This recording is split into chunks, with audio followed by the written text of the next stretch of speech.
Ian Wright ensured an Arsenal victory in the first leg at Highbury, but Vladimir Jugovic's second away goal for Sampdoria means the Gunners have the narrowest of advantages to defend in Italy. Can Stuart Houston keep the dream of Winners' Cup success alive at the Luigi Ferrari Stadium in Genoa tonight? Hello, good evening. The holders with a slim 3-2 lead, but the favourites from Italy now have home advantage, plus the psychological lift of those two Highbury away goals. Queen's Park Rangers manager and former Italian campaigner Ray Wilkins with me. Ray, does it need a superhuman effort here tonight from Arsenal to get through again? I think it does, Bob, yeah. And I think what we've seen over the last couple of years is the way the Italians do play European football. They play it very well indeed. I think it's going to be tough for Arsenal. They have to defend properly. The first 20 minutes is an old cliche in football, but I think it's vitally important tonight. It's ominous, isn't it, that Sampdoria have three men back tonight, Viekovod and Ferry and Mihailovic, whose free kicks are ominous as well. They're all back, those three. They didn't play at Highbury. That's quite true, and Mihailovic does hit a good free kick anywhere around the box. That Mancini can do it from the right side. He can do it from the left side. But I don't think we must discount the Arsenal set plays either. They scored with two at Highbury, and there's no reason, if they get in the right areas, that they can't produce the type of ball that Bold and Adams can feed off. The first goal coming from Arsenal would set the old cat amongst the pigeons, and it would be very pleasant from us Englishmen. For all of us, I'm sure it would. Okay, well, we're going to take a short break. Uninterrupted coverage of the first half follows. We're just about 5 minutes away from kick-off in Genoa, and it would appear Arsenal know exactly how important this match is to their season. Basically, it's cup semi-final. Our season's still alive, and we want to keep it that way. You know, it's a big prize. European Cup final, Cup Winners' Cup final awaits, and we want to be in there. We enjoyed it last year against Parma, and we just want to be in there again, and that means beating Sampdoria tonight. So that's our game plan.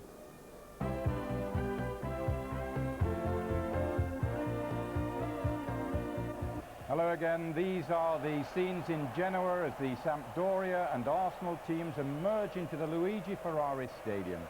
It's certainly going to be a huge, huge test, this, for Arsenal's famed teamwork and resilience. Now, just before we go to kick-off, Ray, I want a prediction from you, an honest prediction. You know the Italian scene. I mean, we've got an all-Italian UEFA final. We've got AC Milan in the Champions Cup. Yeah, I think even last year, when we look back to the cup final of last year, a lot of people didn't really give Arsenal too much chance against Zola and Asprilla from Parma. But they produced a magnificent performance, and that's what's going to be required tonight.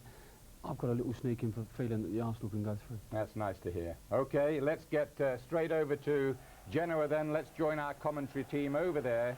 The Coventry City manager, Ron Atkinson, and alongside Ron tonight, Brian Moore. Thanks a lot, Sir Bob. Good evening to everybody. Certainly going to be another night of nail-biting for a nation here, wondering if Arsenal's gutsy discipline and their dogged defence can see them through a game. They've done it before. Tonight, though, is just as severe a test as you could imagine. Let's take a check on the teams first off, starting with Sampdoria, and with a significantly stronger side than they had at Highbury. The former international defenders Viekovod and Ferry return after injury, and the former Yugoslav international Mihailovic is back into their midfield after suspension. David Platt, of course, still suspended. Sampdoria have to score tonight. Lombardo and Mancini are probably the biggest threats. Arsenal, meantime, give a key job to Martin Keown, just as they did in Auxerre in the last round. It seems likely tonight that he'll be marking Mancini.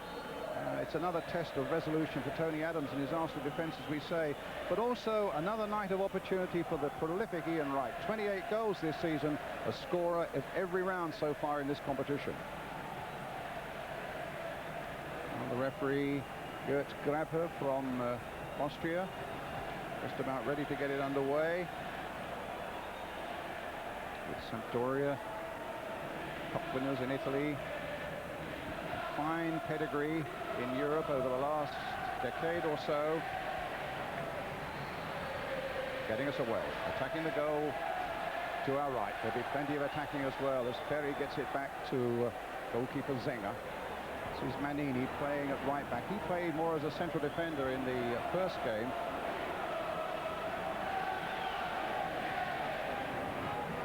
Reminder, of course, Arsenal won 3-2 at Highbury, so a 1-0 or a 2-1 win for Sampdoria tonight would be enough to put them through, remembering their 2 away goals at Highbury. I suppose if we really have to be positive, Merson getting up there, a draw will be enough for Arsenal. Any victory will be enough for Arsenal. Dixon getting it forward. And I don't have to tell you, there's no shortage of noise here. A goal kick to Sampdoria. It's a compact stadium here, just under 40,000 in it tonight. It was one that was used, of course, for the 1990 World Cup, shared by Sampdoria and the Genoa club. And a pitch that's absolutely terrific. Fairly coarse grass, but a lot of it. Ball coming to Winterburn. It's long towards Wright. They're really worried about Wright and his prolific scoring over the last few days in particular. 5 goals in the last couple of Arsenal games. And it's the pace of Wright that will worry them. And of course he gave them a taste of what he could do in that first game at Highbury with a truly wonderful goal from Paul Merson's pass. This is Evani, and now Lombardo knocking it forward. Bold scorer of 2 in that first game. The ball came off Lombardo. It'll be an Arsenal throw. David Platt saying to us yesterday that Arsenal will have to score tonight because he's convinced that Sampdoria will get at least one themselves. Hero of Auxerre in the last round, David Seaman. He's hardly trained for 7 weeks. He's got this cracked rib problem. Maspero over on the left-hand side.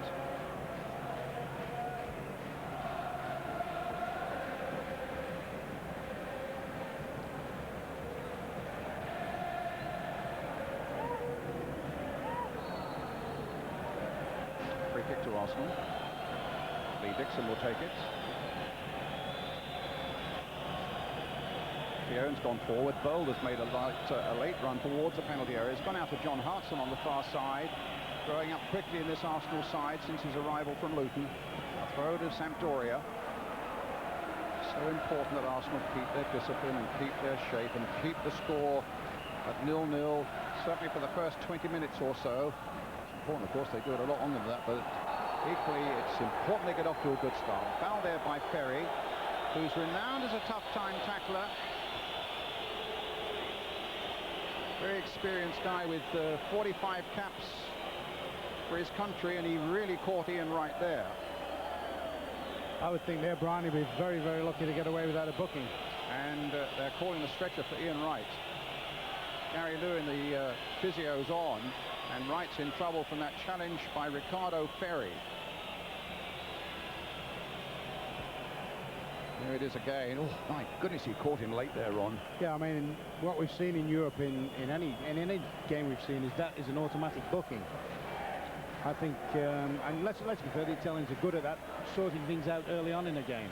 Well, that's a desperate sight for Arsenal fans, and a desperate sight for their prospects in this game. Gary Lewin smiling a little bit in the background there. I don't know whether perhaps he feels that it's maybe not as bad as all that. He'll want to come back on, there's no question of that. I mean, going off on a stretcher, I mean, I think that's all part of the sort of modern European it's thing. right, and he gets them off the field. I know it's one of my hobby horses, but it's right. As Schwartz now takes this free kick towards Steve Bold. Challenged by Manini in the air.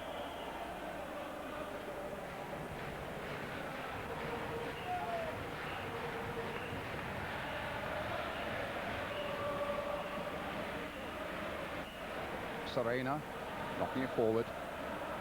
Mihailovic on the far side, the ball out of play, throw to Sampdoria. Mancini. Yes, it was a bit of elbowing there, that time by Tony Adams, one captain on another. A free kick then, and Ian Wright is back on the field.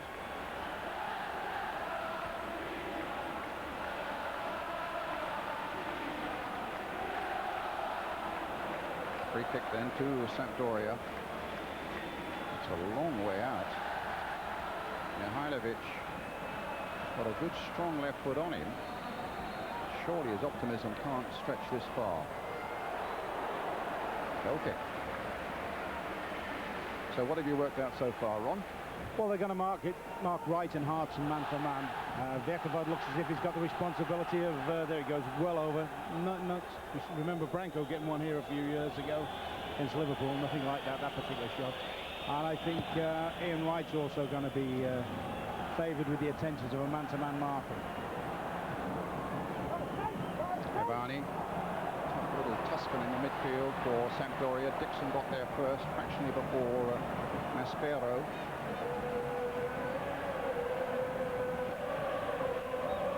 And I think you've seen Arsenal's intent, haven't you? They've picked really three midfield players that just sit in there. And we talked about Keon's role. That header from Hartson falls straight to Serena. Evani. This is a good bit of play here. Jugovic. Lombardo, but he was shepherded out of it by the work of Tony Adams, giving David Seaman time to get in there. Looking at it so far, I thought all along, and I think most people felt that Keown would be marking Mancini. Keown, in fact, is following Jugovic all over the place. Yeah, he scored 2 of the goals at Highbury. Yeah, I think Mancini will probably play too high up the field. It'd mean really Keown, Bowles and Adams looking after Mancini, and that's not necessary. I think he'll play more as a blocking player more than a marker today. I think he'll try and just block up in front of the Arsenal central defenders. It leaves them, with the exception of Schwarzer, a little bit short on craft, doesn't it, in midfield. And I think they've set the score out to say, hey, we're going to battle on, we're going to make it difficult early doors and hope that maybe this sort of situation, set plays, that we can use something from.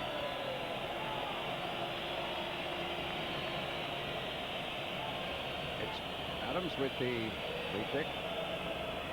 Long towards Hartson, got his head up well, and Zinger down. Zinger wasn't in his best form at Highbury, but that'll be encouraging for the young John Hartson. The ball knocked forward again as Dixon gets it out to safety. A throw to Sampdoria. I think you'll see if that particular free kick takes place later on in the game. If Arsenal are chasing, you can see Adams and all the brigade upon you. Mancini, Evani.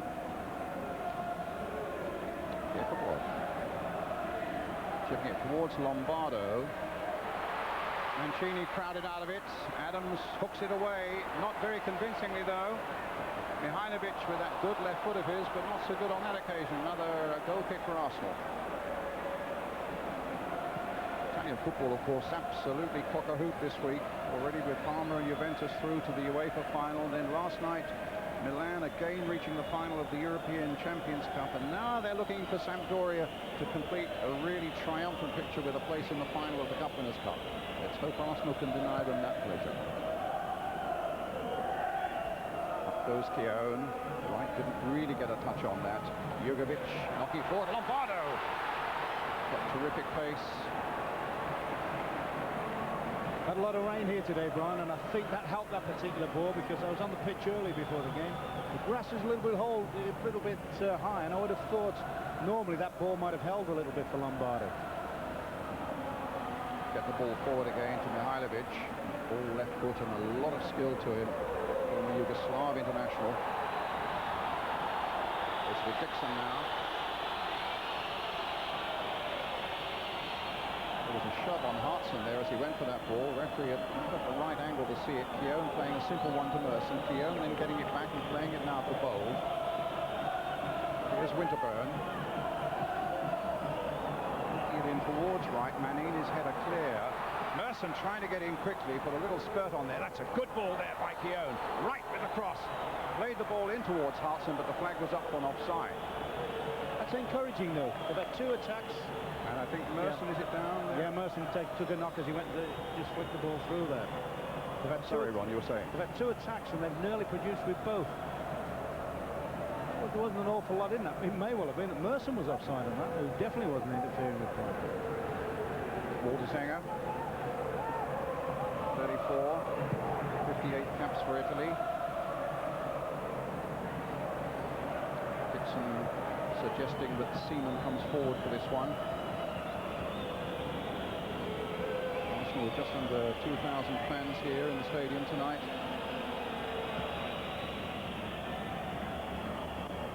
Time here coming towards 20 to 9 in northern Italy. Berry with a header.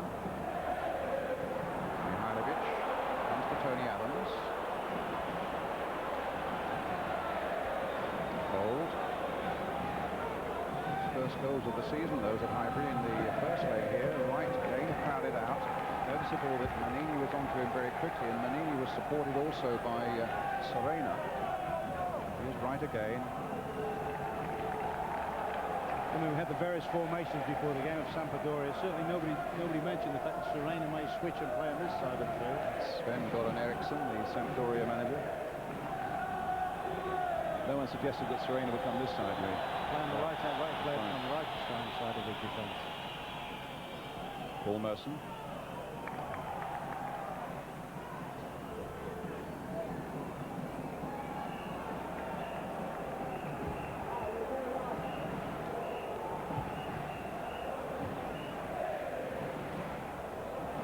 Serena with the throw. Merson's header. Merson's overhead. Right chasing. Biekovod across quickly.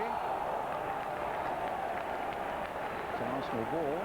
But is it a corner or is it a throw? Well, the ball boys place the ball in the corner quadrant there. Merson is going across. It's a corner. I think he might have given him a free kick for handball. Yes, he has given a free kick. Handball by Biekovod. Right waiting now. Jones up from the back there. Bowles up from the back. Adams is in there somewhere. This is where they feel that Sampdoria are vulnerable. If the ball is delivered well, it's a deeper one this time towards Tony Adams, who took quite a battering, I have to say, as he jumped for that one from Perry. Seeing referees turn around, and if he'd have seen that particular challenge from Perry, may very well have caused him into that and given a penalty. Absolutely. I mean, obviously, as we know from the first leg, they're very worried about Arsenal's aerial power, and you could see it in there when he's trying to signal to the linesman here, Ferry, that somebody was holding him down, but I don't think there's a case of that. So that's twice already after two set plays they've had. That's twice they've tested them in the air and they've been found lacking.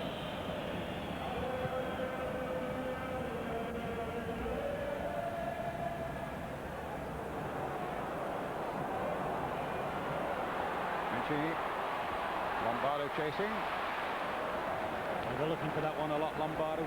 Just playing off Winterburn's shoulder, but looking to dive in behind Bowles and Adams. Starts off in essentially a right-sided, old-fashioned right wing position, and then dives in through the middle. Winterburn playing it forward, knocked in by Wright, picked up by Biekovod, stopped by Schwartz.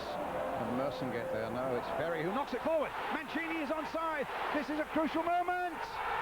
It's an excellent goal for Sampdoria. They claimed offside Arsenal. They're still looking at the linesman end of the referee, but Mancini has gone to support to get the crowd's acclamation there, and Sampdoria are 1-0 in the lead. A wonderful piece of finishing, to be fair, as Seaman came out. Now, was he offside? It might just have been that Dixon on the far side was playing him on. Brian, my own impression was, quite honestly, that he wasn't offside. Watching it, we're virtually in line with it. Certainly Lombardo was offside, coming back on, but I think Mancini had just made the running time. And I think the second Arsenal lost, they looked at the linesman actually appeared as just waved his hands and waved play on. And I think that might even have thrown the Arsenal eyes. They might have thought that he picked his flag up. But to me, I thought Mancini was onside. Lombardo was coming back from an offside position. And now Arsenal have to score. 1-0 would be enough to see Sampdoria into the final in Paris next month. Ivani.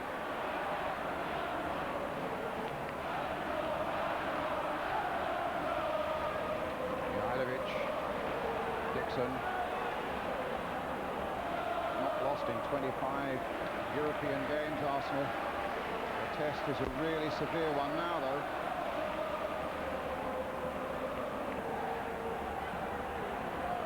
Having said that, it was a wonderful piece of finishing by Mancini, wasn't it? Yeah, he took it well. I think even David Seaman was in no man's land, wondering whether he was going to get a decision.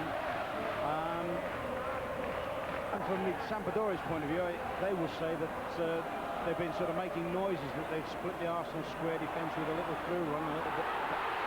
There's Mancini again. Lombardo is offside this time. And there's no need to be. You see, that's dangerous when sometimes it's been an Arsenal strength over the years, being able to hold a high line and catch teams offside.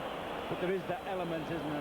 Twice there. Once for the goal, and I thought then Lombardo should have held his run and didn't need to be offside.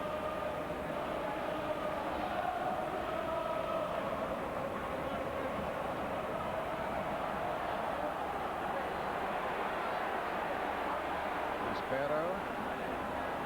Ball easy for Seaman. It's about being mentally strong as well now from the Arsenal's point of view. They've held on to leads for so many years now, or the last 2 years certainly in this particular competition. I can't remember offhand when they've been trailing a game, so in an away leg particularly. But I think they've always been hanging on, haven't they? You've just got to say, Brian, they've got to try somehow and get the mental attitude and say, hey, we're all square basically, let's grind it out and grind it out. We've got a long old way to go yet. Stuart Houston's man, George Armstrong, there talking to him. Stuart makes a note. I think there's certainly no lack of quality in terms of their will to win and so on in this Arsenal side. They've held on so well in Europe to so many narrow leads. Well, they claim that Winterburn shoved them in the back there. There's a great point of view about this Arsenal side, and there's always Ian Wright, so by no means is this battle lost yet. Dixon.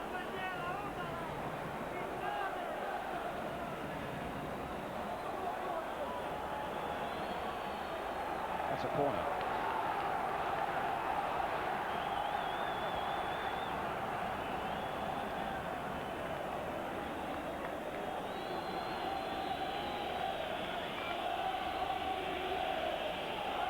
Short's going across to take it. This is where Arsenal might respond. Steve Bold up at that near post position where he caused such havoc in the first leg. Tony Adams waiting to thunder in for anything that might be flicked on. But Zenger has it. He's lost it. And the referee's whistle stopped the action there. But again, that will do Zenger's confidence no good at all. That looked a ball that was a goalkeeper's ball, and it looked as though it was one that might be taken quite comfortably, and Zenger made a right hash of it. Well, I think he's absolutely fortunate to get a free kick there. I mean, I'm a bit I think goalkeepers are overprotected anyway, but certainly on that incident, it's his own shortcomings that's lost the ball there, nothing to do with John Hartson. Hartson hustling Viekovod there. Arsenal get a throw. David Hillier with it. No, he's going to leave it to Lee Dixon.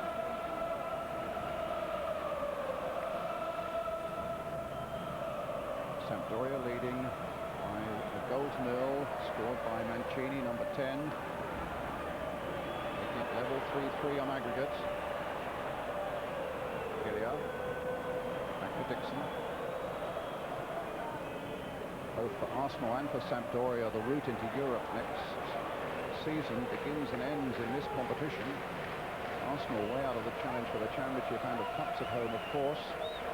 And Sampdoria themselves are out of the Italian Cup and are lying 9th in the Serie A.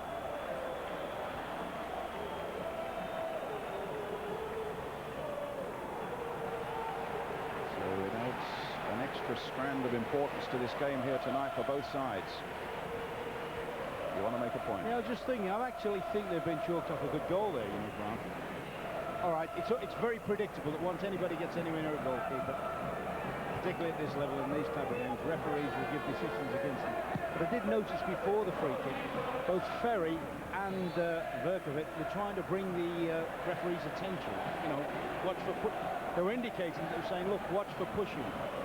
And that's clever, if you like, professionalism, gamesmanship. But I think that might have had an impact on the referee. Adams hitting this one forward, not very effectively. But Viekovod's out there chasing Wright. Stranded over the advertising boards there as Arsenal get on with the game, and it comes loose here for Schwartz. And then for Adams, played forward again towards Keown. He took a knock there as well from Serena. Jugovic.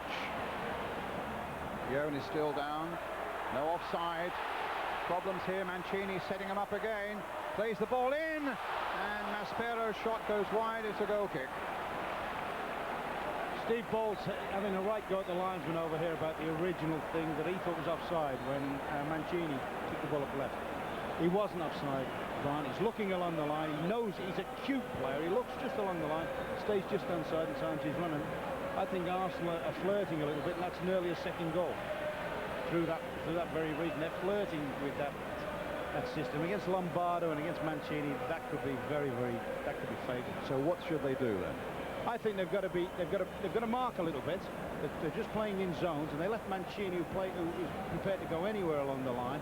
I think somebody's got to say, look, let's defend first. Let's not just rely on the linesman's flag to keep us in the game. That's not a good sight.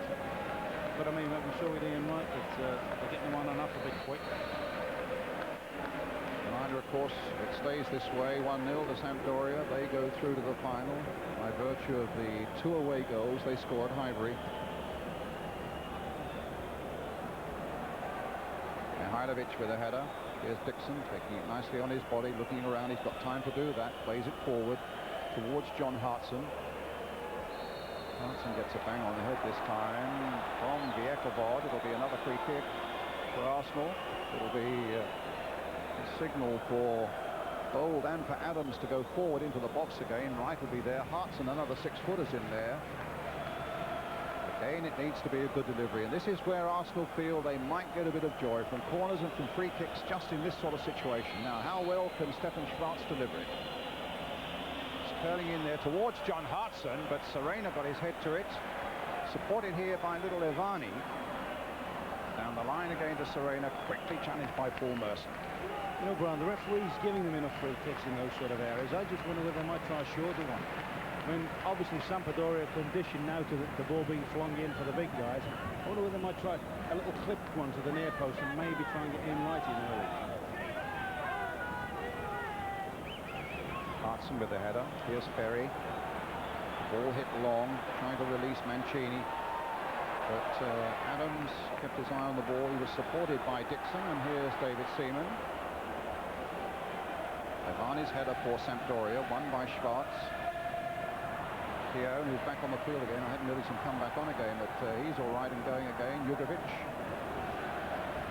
Ivani to Mancini. Jugovic has made a good break, a wonderful break there by the Yugoslav, but it back again for Mihailovic. It's Bold who hammers it clear. Aspero. I think that last break there, was a first-class example of what I'm on about, Brian. Keown stayed with the runner there. I think if Keown had just tried to stand for the offside, Mihailovic would have been in.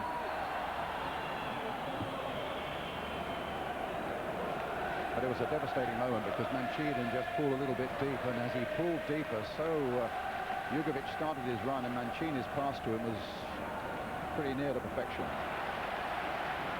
I mean, they've got a great fluidity about the side, haven't they? I mean, absolutely.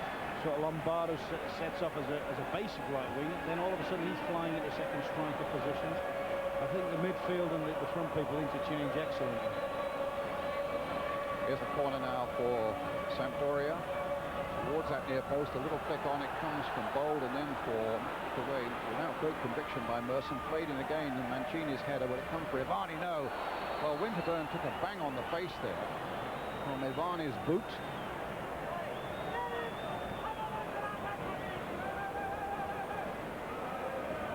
Ball was bouncing there, and in fact I think Ivani was entitled to go for it. Winterburn was ducking in a little bit low, but it cracked the Arsenal full-back on the side of the head. Let's have a look again. And, I mean, I think to be fair, as I say, it was well up. But he hadn't ducked an awful lot, Winterburn. Really caught him on the side of the head. Referee's whistle. Off goes Winterburn. Free kick to Arsenal to be taken by David Seaman. Once again, I see a little bit of lenient refereeing, if you like. Hartson. Ferry's clearance. Mancini. Arsenal throw. Schwarz wants to take it quickly. He was denied that privilege, or almost denied it, by Lombardo's insistence of standing right in front of him. It's another ball for Arsenal. Another free kick.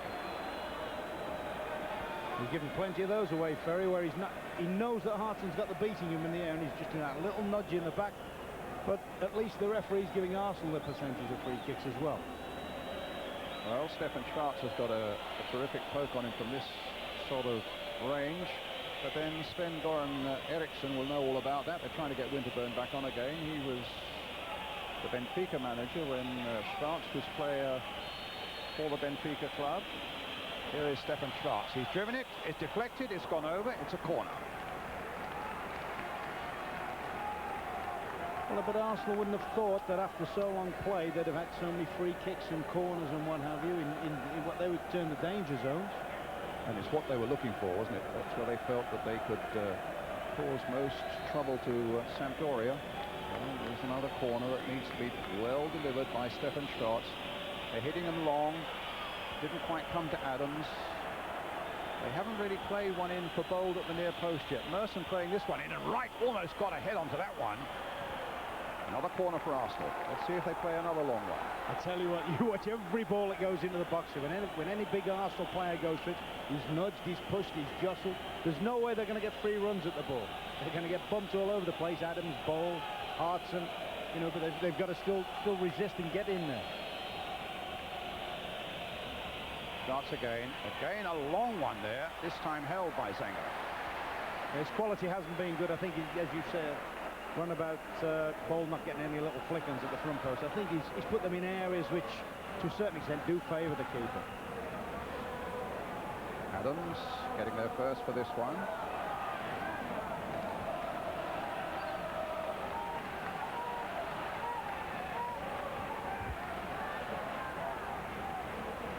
Certainly no shortage of experience in this Sampdoria side. 6 of them are 30 years of age or over. Jakobod is 36, celebrated his 36th birthday, in fact, on the substitutes bench at Highbury a fortnight ago. Average age of the side, very nearly 30, just over 29.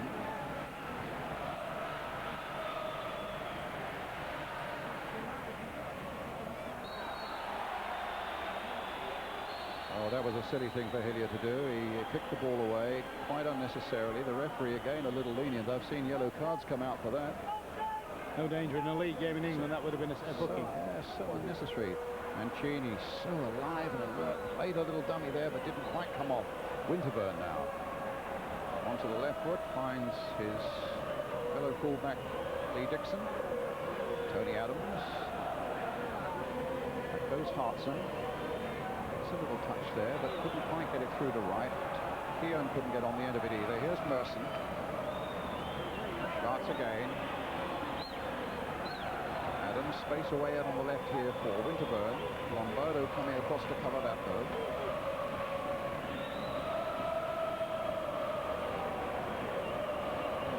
Pulling everybody back behind the ball now.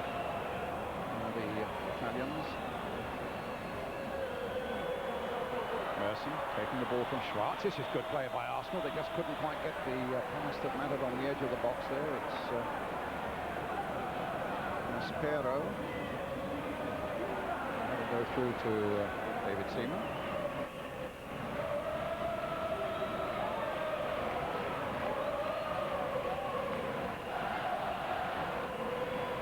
Oh.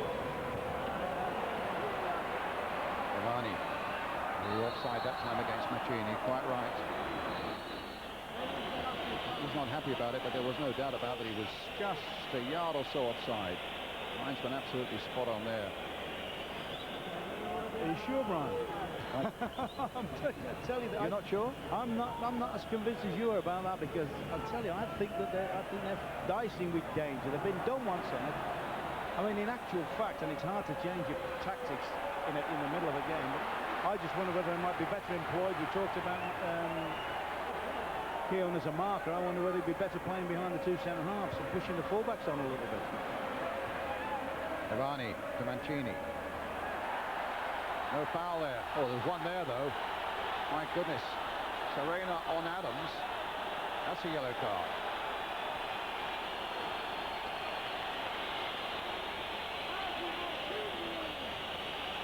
Free kick again to Arsenal.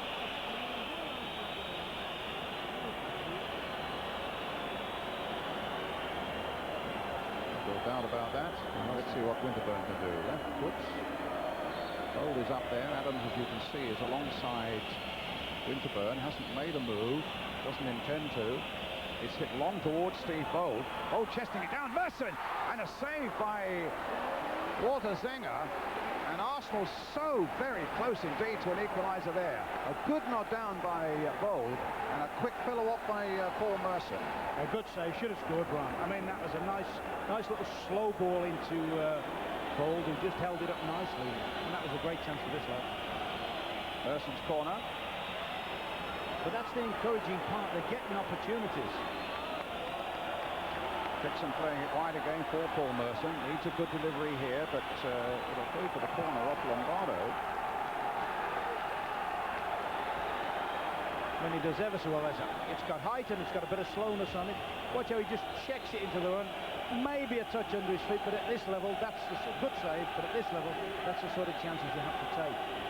Well, here's Merson, the man who had the chance with another corner. Bold at the near post. He's bypassed him. They've got it clear. Only as far as Dixon. He'll turn it back in again with a bit of pace on it as well towards right. And in fact, it was Hartson in the end who got, I think, the final touch to it.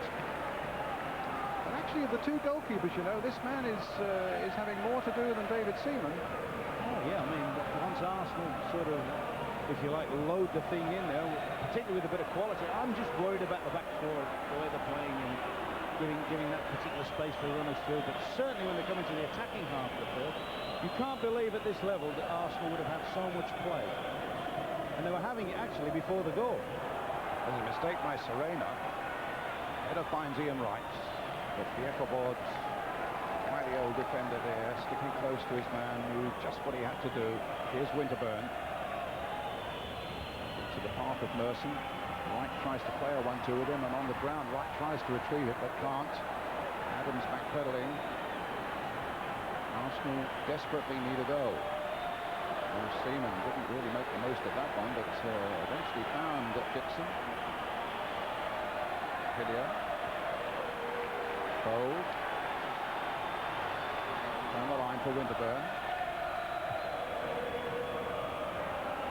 Hartson going for this one, and Bold as well. Or rather, Keown. I'm actually amazed that Hartson went for that. I think you could have seen that Keown was going to get a nick on there. Schatz not playing well at the moment. This isn't a bad spell for Arsenal. But Jugovic brings it clear. Mancini, a lovely turn by him. And having made the turn off, bad luck for Sampdoria, then hits the heel of Lombardo. Nobody's more relieved than Steve Bold there. What's it for? Looks as if he's just going to burn him off with his face. Just caught his heel. Diekobod, free kick to Arsenal. Winterburn with it. Mancini's goal is the one that's given Sampdoria the priceless lead. It's 3-3 on aggregate, but Sampdoria just with their noses ahead because of their 2 away goals at Highbury. Keown with a back header and a little flick by Wright. Just didn't know where he was, did he? Just had his back to goal, couldn't quite get enough on it, but well, it's amazing. It was predictable that they would have a problem with the Arsenal aerial attack, and they're certainly having that. And they look petrified of it. You know, you think about people like Verteboyd and people like Ferry, they played at the highest level, World Cups and things. They're not very happy with that sort of assault. Bold with a header. Dixon playing it back to David Seaman. Does that every time Mihajlovic, you know, runs. He knows that Seaman is a good kicker of a ball and sets up a lot of Arsenal first attacks, if you like. And every time the ball goes back to Seaman, Mihajlovic, the number 6, puts a big press on him.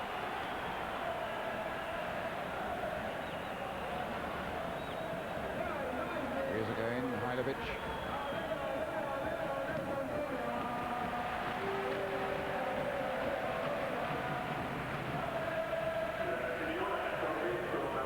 A little under 10 minutes, a little over 10 minutes now to go with the first half. Mihajlovic, Jugovic, Cavani, here comes Ferry. Long range shot. Oh, did Seaman get a touch on that? He did, it's a corner. Oh, it was a good touch as well, because that would have been, I would have guessed, unretrievable if that had gone in. Just bouncing awkwardly there as the big defender. Just a nasty little bounce, and it was an important touch there by David Seaman, providing him with this corner. And a goal kick.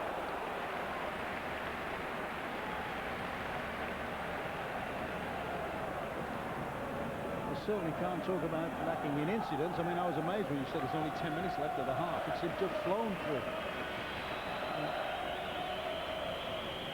Good climb there from Mancini.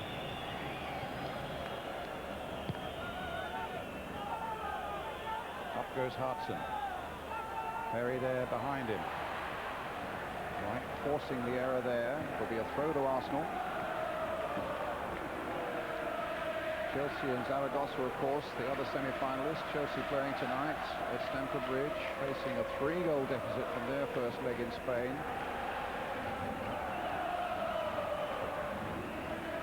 Merson tries to turn away from Serena. Serena holds him. It's a free kick, and it's kicked away there by Serena. He's already got a yellow card. Well, that would be stupid, wouldn't it? It would have been just the height of stupidity, and Lombardo told him so. To get sent off for that would have been absolutely daft.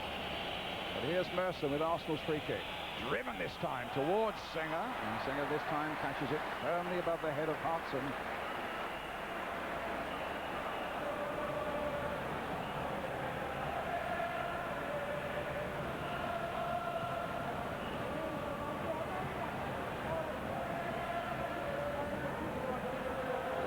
Holding off John Hartson, a throw to Arsenal.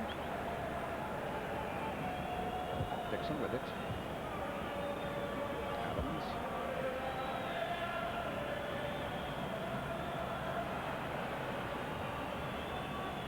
Dixon heading it forward again. Ball out there. He had a terrific career, this defender with Italy. 45 taps.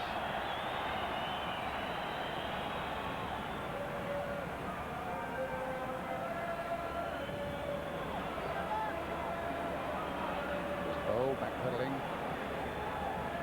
Winterburn's a bailer to him, except that Mancini then comes across, cuts that possibility out, so he plays it to Tony Adams. Nobody more reliable. Forward to a little bit of space there now for Hillier. Knocked forward by him, right lurking on the far side now. Aspero can't hold him up, and falls swiftly into the arms of Zenger before Keown can get there, or Hartson can get there.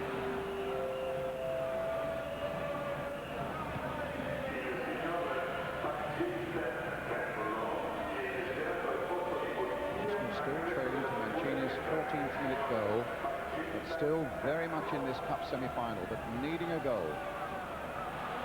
Shots. Jugovic. What damage he did with those 2 away goals at Highbury. Avani. Lombardo. Oh, the back heel. Jugovic again. Mancini with the back heel. Well, it was a back heel that undid them, and Mihailovic driven across the face of that Arsenal goal. Goal kick. You see some lovely little play on the edge of the box there with the back heels and so on. There was a Mancini back heel, as you remember, in the first leg run that really opened up the way for a crucial goal. This was rather a poor clearance, actually, and when he drilled that, I thought that's going to take the back of the net with it. But it's once again, it's made out make it too much of an issue. It's going back to that thing. They see that space in behind the Arsenal defenders, and they're prepared to play little balls through it, or even longer balls through it sometimes. Adams saved himself. Serena. Keown. A bit of space. No, he won't find Hillier with that. Mihailovic. Good left foot on him. Mancini this time caught well offside. Yeah, no question about that one. But the one earlier, just before that, as soon as he got threaded through, Arsenal defenders hands up, and there was no chance of him being offside. Just going back to the Mancini goal again, Ron, with the quick look that we had at just that one angle, did you feel that he was offside or not? I just had the feeling that Dixon was playing him onside on the far side. I thought he was okay. I mean, my own feeling was, without even looking at the replay, was that his run had been timed. But Lombardo certainly was offside, but he was coming back. Yeah. And of course, under the conditions that we play under now, that's not deemed offside. But if you leave that much room behind a defence against the quality of player that can pick a pass with it and time a run, I think you're asking for. I really do think you're asking for trouble. 5 minutes the last of the first half now left. A free kick to Arsenal. Dixon just waiting for Adams to come up and take his place in the box there. Keown on the far, rather Bold on the far side. It's Merson with the shot. It's just crashed off a defender, deflected by one of these Sampdoria defenders for another Arsenal corner. I think he should play this one, as you say, towards the first post, a little bit softer. So Bold can They get really haven't done that in No, this game, no, and they they- did it to such good effect at Highbury. And that's played there, and it almost came off for them.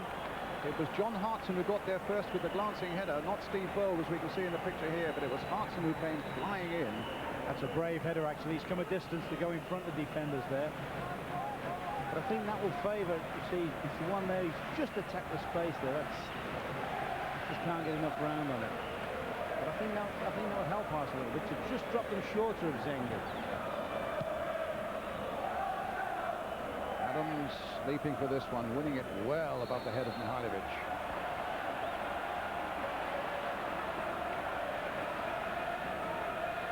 Ferry with the free kick for Sampdoria.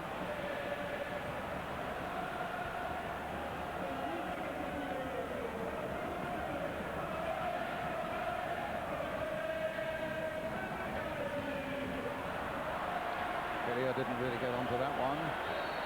But in the end, retrieves it. And in fact, Arsenal win a free kick. I just wonder, Brian, if there's any way. I'd like to see Arsenal if they could, and I think they're playing okay in the attacking, from an attacking point of view. But I'd just like to see them. I wonder if maybe Lee Dixon could force the issue a little bit up his side a little bit, and Merson pull out on the left side more. Up goes Hartson, wins it in the air, and Wright can't get there. Zenger goes down, and they made absolutely sure. And there's Ferry and Wright face to face there, not happy. Wright wasn't happy with the way that Ferry balked in there as he tried to make his run. But Ron making that point again, though, that these Sampdoria defenders will not let the Arsenal players get a run at the ball. Just a little flash point there between the Arsenal striker and the big Sampdoria defender. Ian Wright's also. Mihailovic. Mancini, he's turned beautifully there. He tries to get that ball into the path of a midfielder come running in, and it was Schwartz instead who got it away for Arsenal. And here's Winterburn. Manini down the line. Wright keeps that in play. Brian, there's all sorts going on in midfield between Schwartz and Avani. They're kicking lumps off each other off the ball. Wright gets it to Hillier. Adams knocks it forward again. Dixon on the far side, but it won't reach him. It's Vierkovod, and now it's Mihailovic, and it's Sampdoria storming forward again now as we come towards half-time, and a great catch by David Seaman. So you're seeing all sorts of nasties off the ball, are you?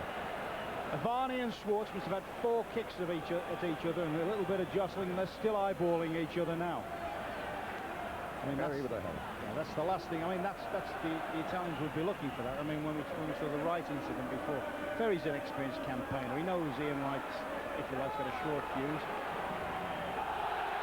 Ferry getting there before Wright. And he would try and get him at it.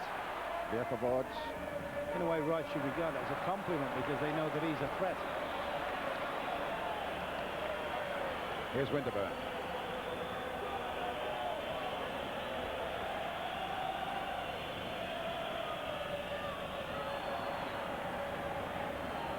And again, Seven Schwartz.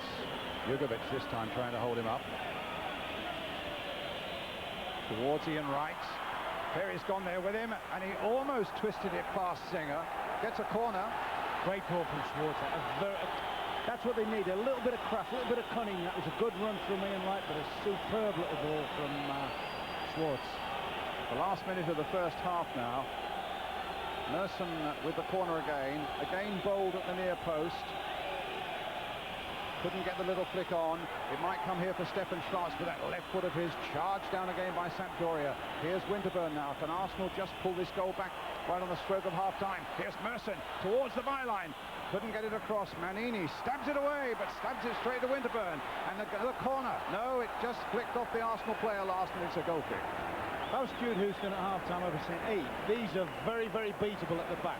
You've just got to make sure your concentration's spot on defensively because of the runs that the front players can make from Sampdoria. But certainly they look very, very vulnerable. They're trying a traditional Italian man-for-man sweeper, but in all fairness, they're looking vulnerable and they're looking a little bit old. You mentioned about Vierkovod and Ferry, their age. And it looks as if the likes of Hartson and Wright can get some rewards late in the game if they keep working at them. So if you're an Arsenal fan at home now, you wouldn't be too despondent. I'd be upset with the goal. You know, you'd feel that you'd wanted to get to half-time with your lead intact. But at least sometimes you're playing these games and, oh, there it goes again. They'll have a rematch soon, these Shots and Ivani. But Arsenal haven't played badly, have they? Oh, Arsenal have been very, very positive. I wouldn't have thought they could have had as many chances or as many situations on Italian soil as they have had. Well, let's hope one of them can count as Hillier plays the ball in the game, but that was meat and drink for Ferry. A little touch away to Ivani. Ivani knocking it forward. A bad ball played straight to Schwartz. Free kick to Sampdoria. I would believe, Brian, if they don't concede another goal, they'll go through to the final. I really believe they'll score a goal, Arsenal, providing the other team don't get another one. Providing Sampdoria don't go to 2. Mancini, a little flick on, and Seaman gathers. Here's Merson. Serena. Plenty of blue shirts up this time. And the goal kick. Oh, that man, Mihailovic, got a devastating left foot. Caught that on the volley. He's a little annoyed with himself, but I tell you what, I think Stuart Houston will be well annoyed at Lee Dixon. That's from 65 yards, and he's hardly done anything about it. I mean, knowing full well that lad can half-crack them. well, the half-time whistle has gone. Arsenal are a goal down. That will be enough, if it stays that way, to put Sampdoria through to the final in Paris next month. Mancini's goal after 14 minutes. That's the situation here in Genoa. It's Sampdoria 1, Arsenal 0.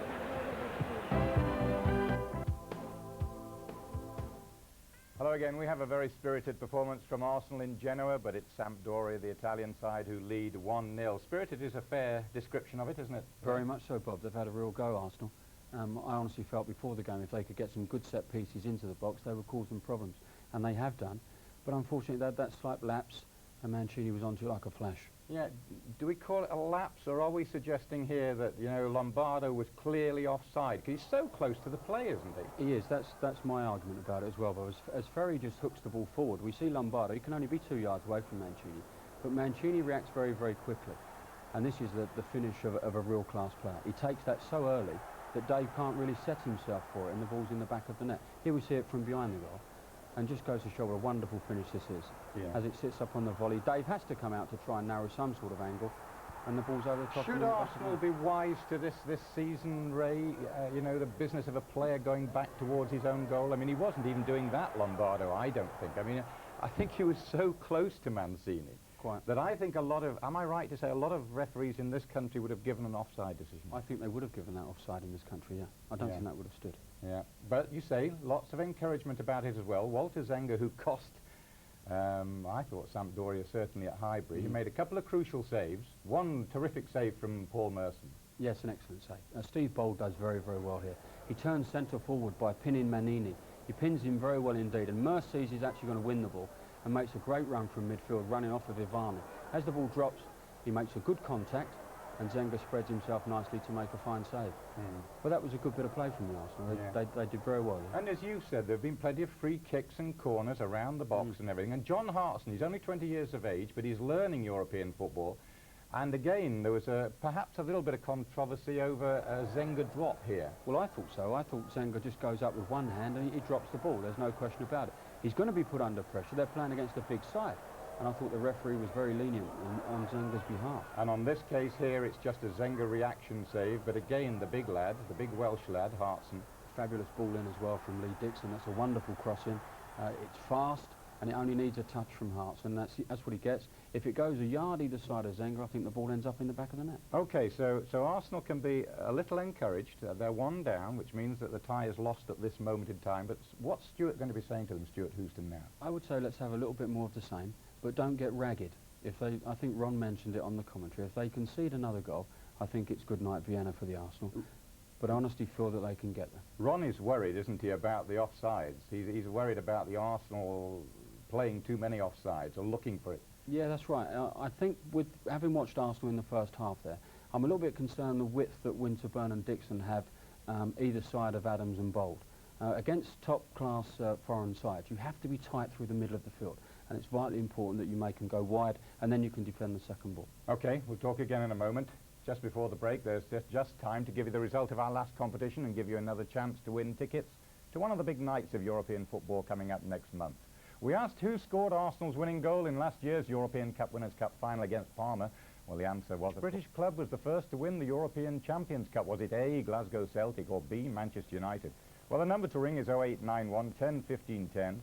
The prize, a VIP trip to either the European Champions Cup or Cup Winners' Cup finals, or if you prefer, £1,000 in cash. The number again is 0891 10 15 10, and the lines are open until midnight on Saturday.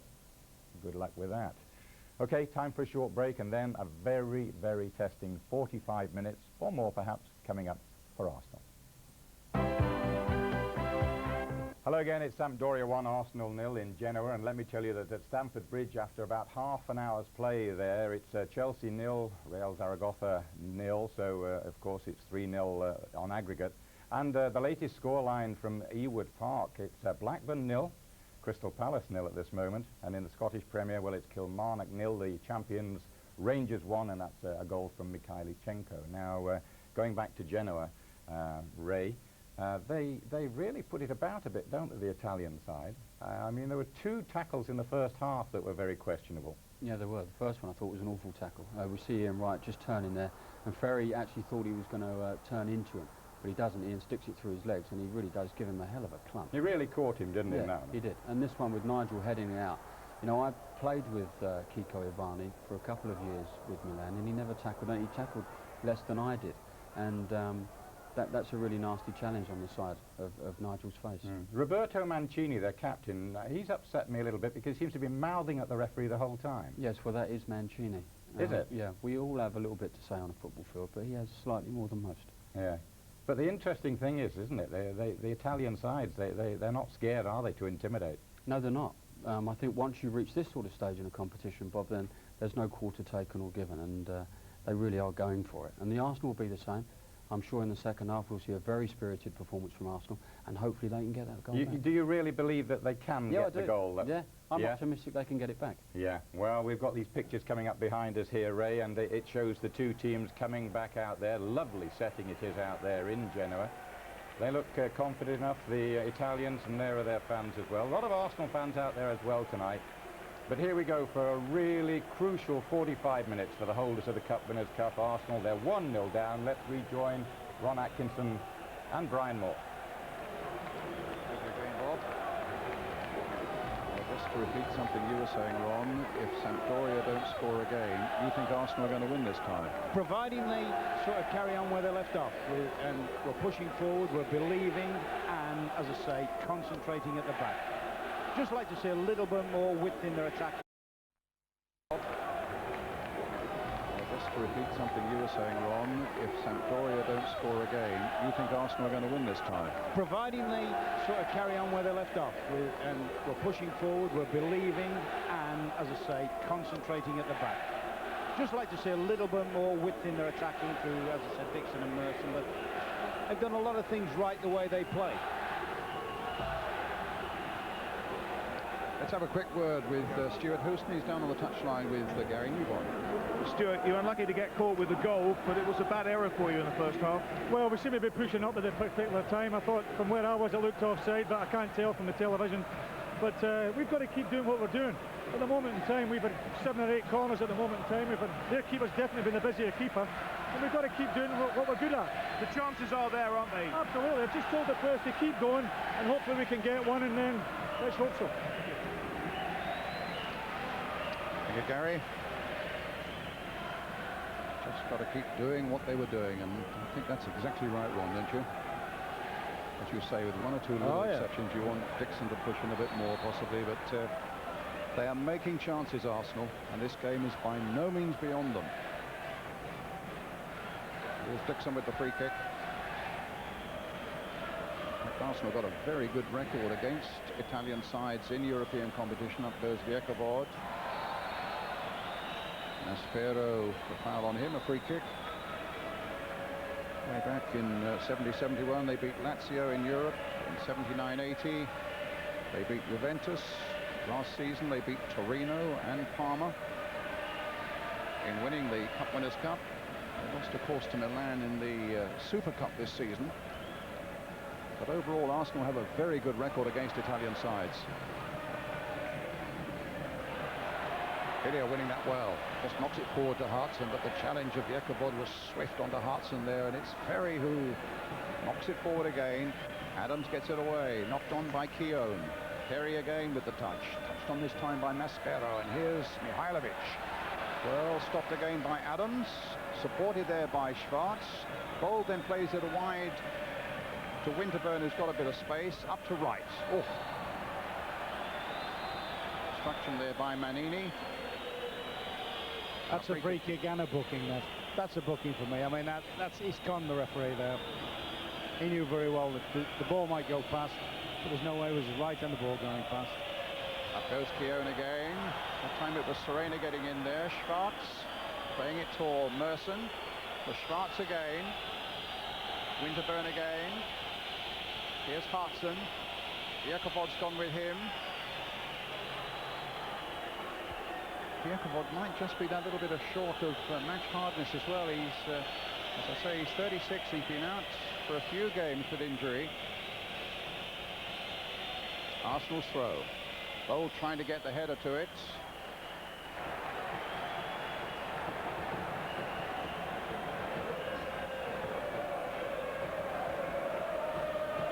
Sanger with the clearance. He arrived here from Inter Milan with Ferry as a part of a deal that took the goalkeeper Pagliuca to Inter Milan from Sampdoria. Here's Lombardo. No foul. Winterburn gets it away to Hillier. Neat bit of play there by Hillier. His nerve held well there. Dixon. Adams. Played into the path of Schwarz. Lombardo's closing in on there, but Schwarz still gets it to Wright. Wright, a rather unorthodox ball, played out there towards Winterburn, who couldn't quite keep it in play. They have a little flourish, Sampdoria, where they play the pressing game, particularly the midfield players and the front people. They try and make Arsenal hurry the ball so they can't play with any real quality. I think Arsenal's still got to be brave enough to try and get their passes in. They're in trouble here, though. Mancini. The flag is up. Mihailovic, I don't think was offside. It was Jurgovic, I think, who was offside.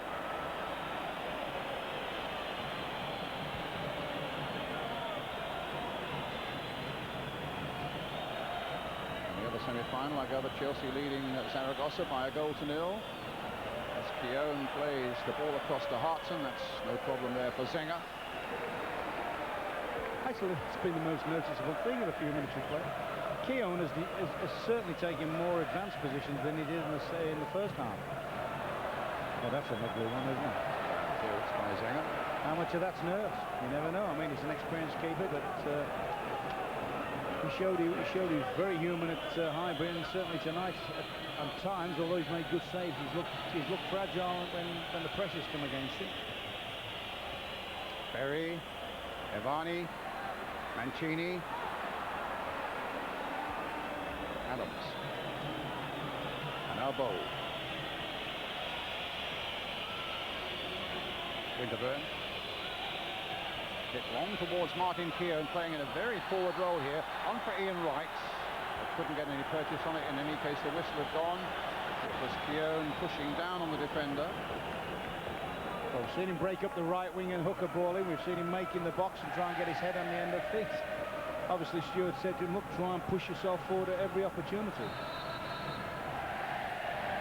What I think they're trying to do is make sure that Sampdoria's spare man at the back doesn't have too much space to play in and break the game up.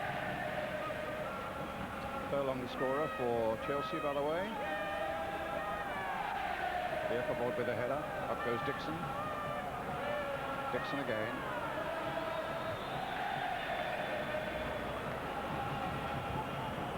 Steve Bold to Merson. Played for Adams. I thought he'd sold Dixon a little short there. Dixon then losing it first to Mancini, and now here's Mihailovic. Now Mancini again. Lombardo's made the break into the box. The back heel again there, which is almost a Mancini copyright. did very well. A good throw out there too. An excellent throw out by Seaman. Winterburn down the flank there, making plenty of progress in towards John Hartson. The ball knocked out to Hillier. Played for Ian Wright again. Vierkevod's closing on him. Wright with a shot from the sort of angle, in fact, that he scored from against Auxerre. But that wasn't such a devastating shot as we saw in France. Zenga was able to gather it up quite comfortably. Schwarz.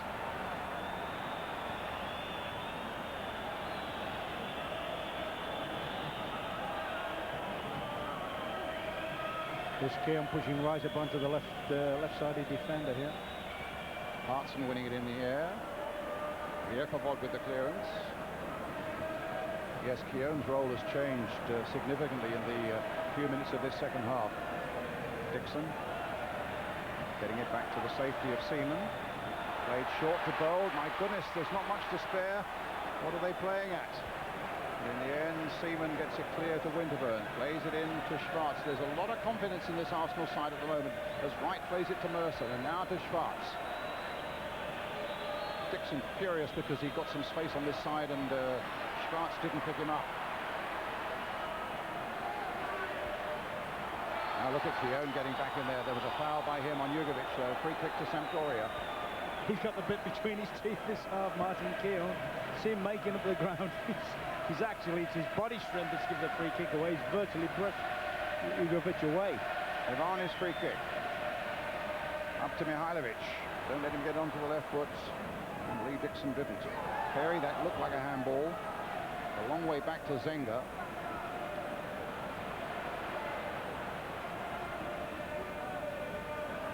Dixon rather Bold caught a little off balance there. Adams playing it through to Hillier. Not the ball Wright wanted at all. Schwarz again. Dixon. Adams.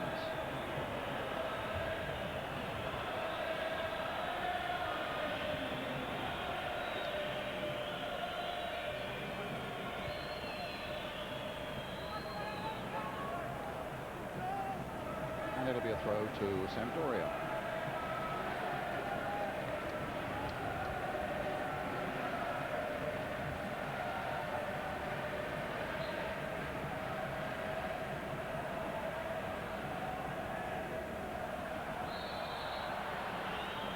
Shove in the back of Jugovic by Hillier. A free kick to Sampdoria.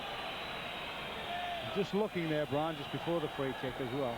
Every Arsenal player was actually in this quarter of the field, and that's to get back to the point I was trying to make earlier. He's just headed him at the back of the head. In fact, it's a wonder Hillier didn't come off worse there, actually, isn't it? But as I say, and Jugovic is stupidly refusing to. One of the teammates is saying, "Come on, you got to go off the field," and he's shrugging him off. And the referee again being very lenient. There was no stretcher coming on there.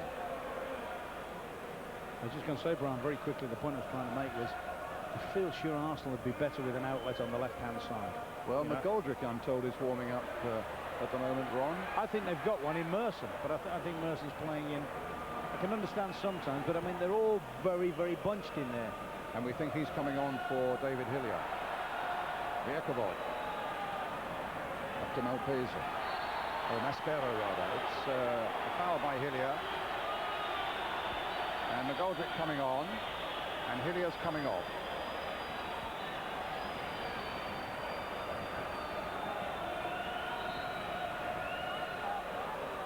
He's actually been very neat and tidy tonight, Hillier.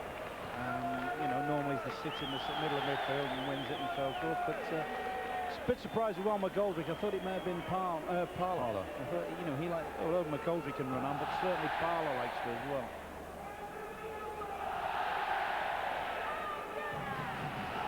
Ivani with the kick. Played for Ferry. Back for Ivani again. Got a good left foot on him, but not that good. What Arsenal haven't done yet in the second period, they haven't managed to mount up a series of attacks, of corners and free kicks like they had in the first half, and get that momentum where they constantly pressurise the Sampdoria back people.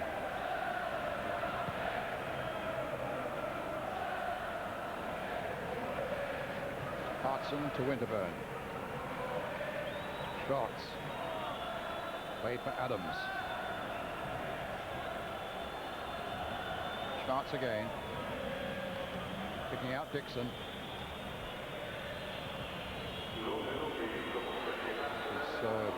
Serena's header clear. Adams playing it down the line again. It'll be a throw for Arsenal this time. Dixon might like to throw a long one in. There's no danger. Here comes Adams. Here comes the brigade. It could be as good as a corner, but he plays it short to McGoldrick. And then plays it for Dixon now. The little cross coming in towards Tony Adams. And Merson trying to readjust, and it cannoned off a defender. Schwartz. Now the breakout, and they are so great on the counter-attack, and this is where Arsenal really must be aware. Keown's trying to get back, Mancini's across there, and in fact Dixon just got across there in time, but the flag was up in any case for offside. They can be so devastating on that counter-thrust. Winterburn.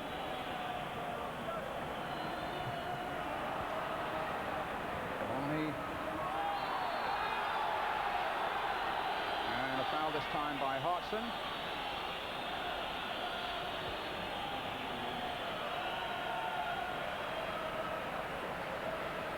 Well, he's a strong lad and he muscled his way in there, didn't he?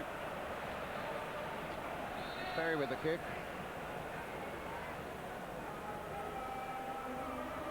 Mihailovic nodding it on, easy for Seaman.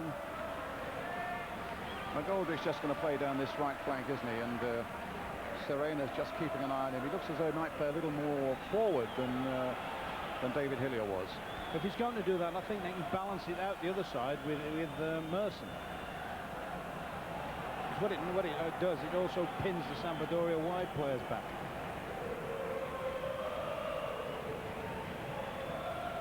Dixon throw. Hartson playing it in. It was Manini who got that clear. Adams.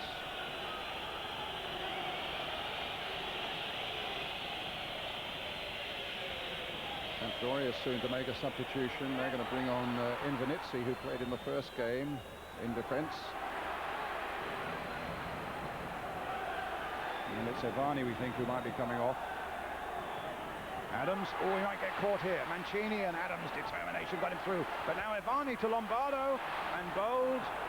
And he hits it straight at Mancini, but then gets a second bite at it, and this time flicks it with much more certainty towards Winterburn. And now the run on for Merson, right up alongside him as well. Merson going by Manini, almost desperate to take him out of the play there.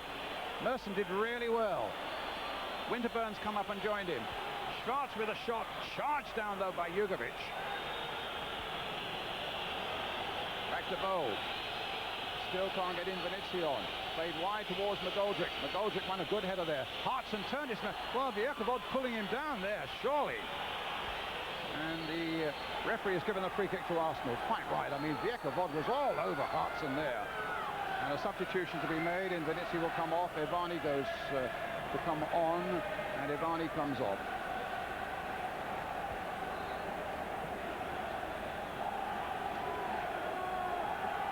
He's had his battles, little Evani. Alberigo Evani with Stefan Schwartz, neat and tidy little midfield player.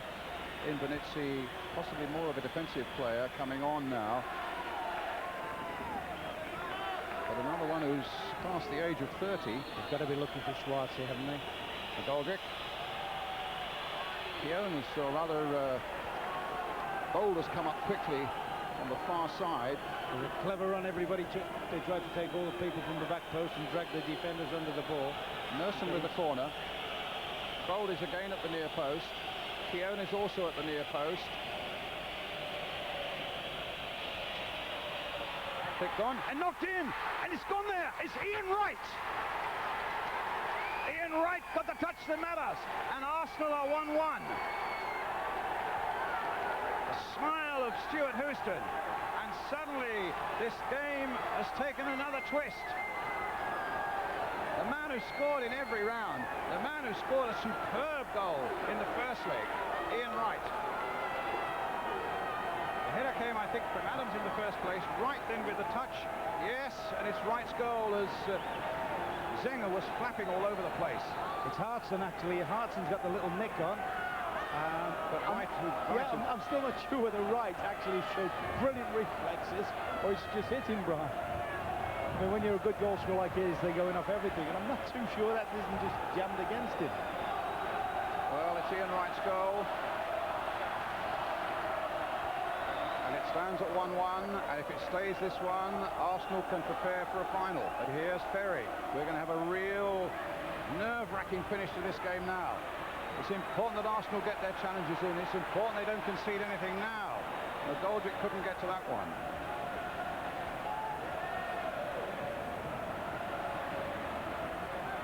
Bold is there.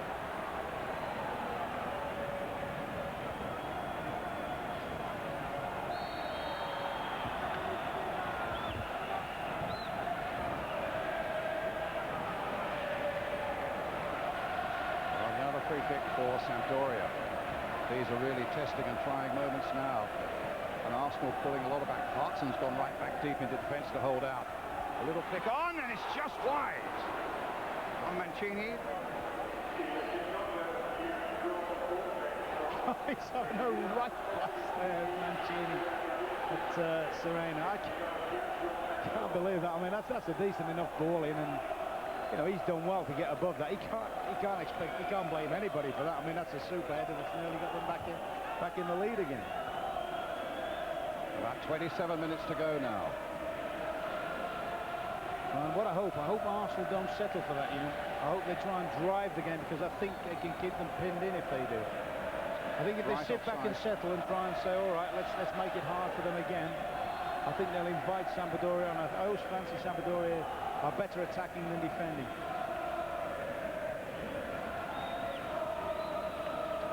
Invanizzi. Manini.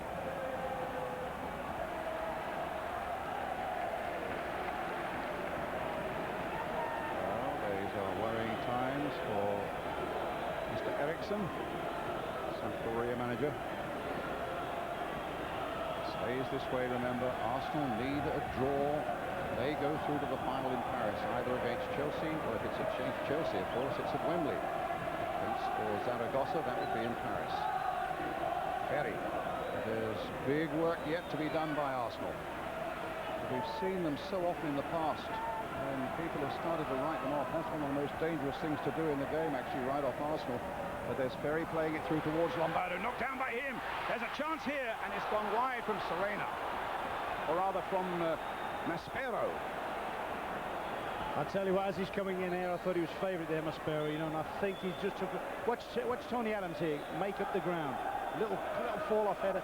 And there on in, I thought Maspero was going to be favourite, but I think he's had a little look at Big Tony coming across the ground. A good header by Lombardo. Oh, cute little header, that, but that is tremendous defending for me. That epitomises Arsenal and Tony Adams. We saw Arsenal hold on in such terrific style last season in Turin and in Paris, and indeed in the final against Parma, and this season against Auxerre. Strange thing is, Brian, like I said, I think they're better equipped in this particular game to try and box Sampdoria in their own half of the field and play. I mean, we saw them give some performances where they really dug in last year, didn't we? But I think this is one where they've got to try and even try and nick another goal. Keown. Arsenal's free kick. I mean, since the goal have had two near misses, haven't they, Sampdoria? Mancini's header, and that effort there that Adams blocked off. From Maspero. With the bone then. This is Jugovic. Chelsea leading 1-0 at half-time against Zaragoza. Remember, they are 3-0 down from the first leg.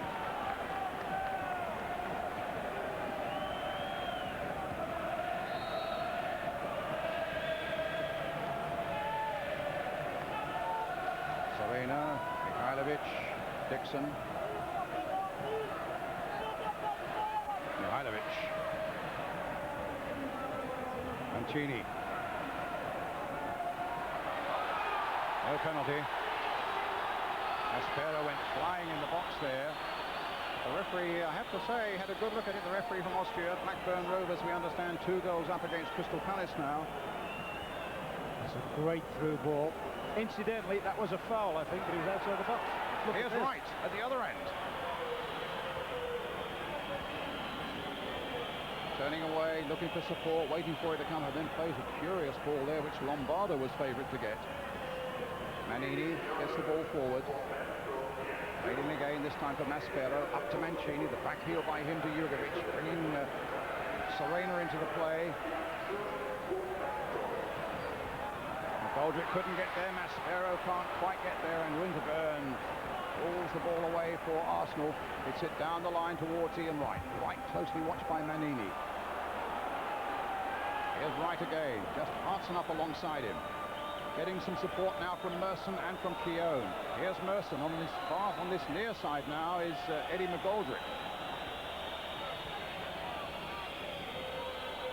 Hansen, McGoldrick.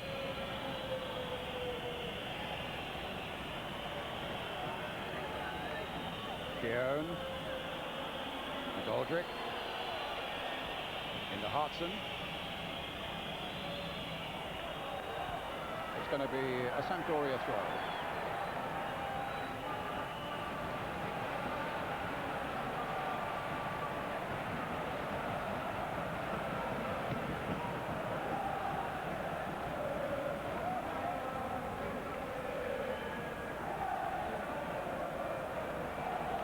Jurgovic.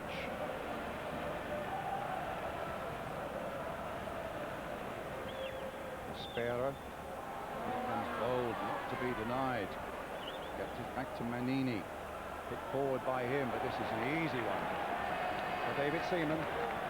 Halfway through the second half now.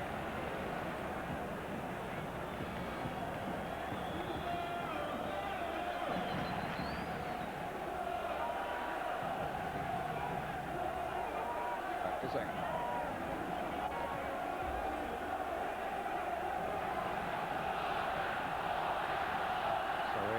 Forward, Adams beaten in the air that time, and Lombardo's shots stopped quite easily by David Seaman. I think it would have just gone out in any case. It would have done, but the amazing thing is how many balls in the air Mancini's won. I mean, you wouldn't bet anybody to win that many balls against the Arsenal's 2 central defenders. One was won by Manini. Winterburn. Forward to Merson. Held up by Ferry, but Merson still battling on, and Arsenal get a throw. Yeah, he can carry the fight to them out there, Brian. He made one burst just after half-time and really terrorised the defence. I mean, you make a lot of distance with the player playing in that position. Somebody else who terrorised them as well, Ian Wright. Picks out his mate Paul Merson. And that wasn't a very good ball, though.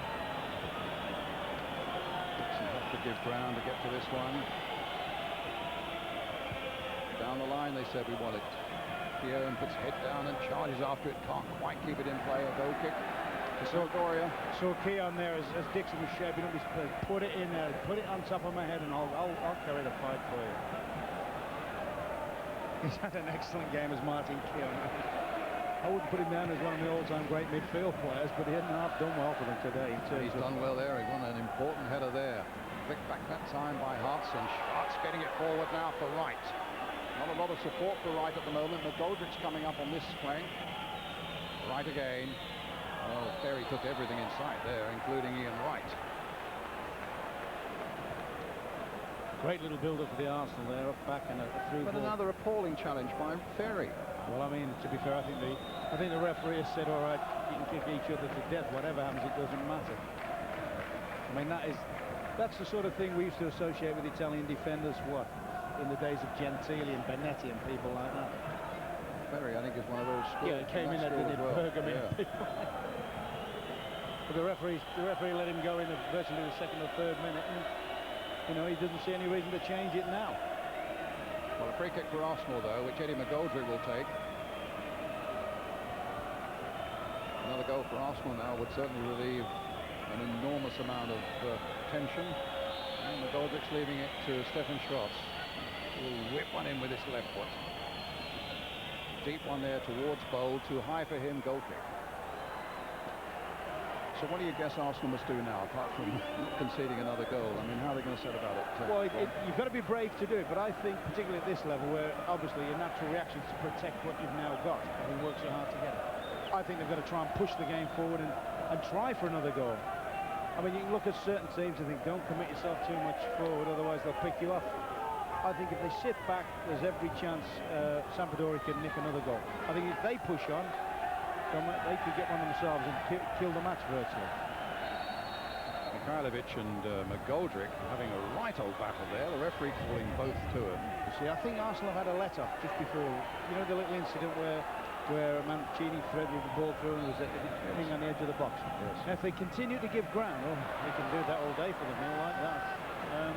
I think if they continue to give ground, Arsenal, there's every chance one of the Italian players will take a tumble in the box. And although the referee's been lenient, I don't think even he'd be brave enough away from home to do that. To disallow someone like that, you know. So let's watch for that. Bold gets it back to David Seaman. 3 of them offside there. Free kick to Arsenal. His camp was down at the elegant resort on the Ligurian coast of Santa Margherita. You know, Ray Wilkins was saying about Mancini, about him having a go at people. He's having a go at people when they appear to do the right thing at the moment. There is some fun in the dressing room.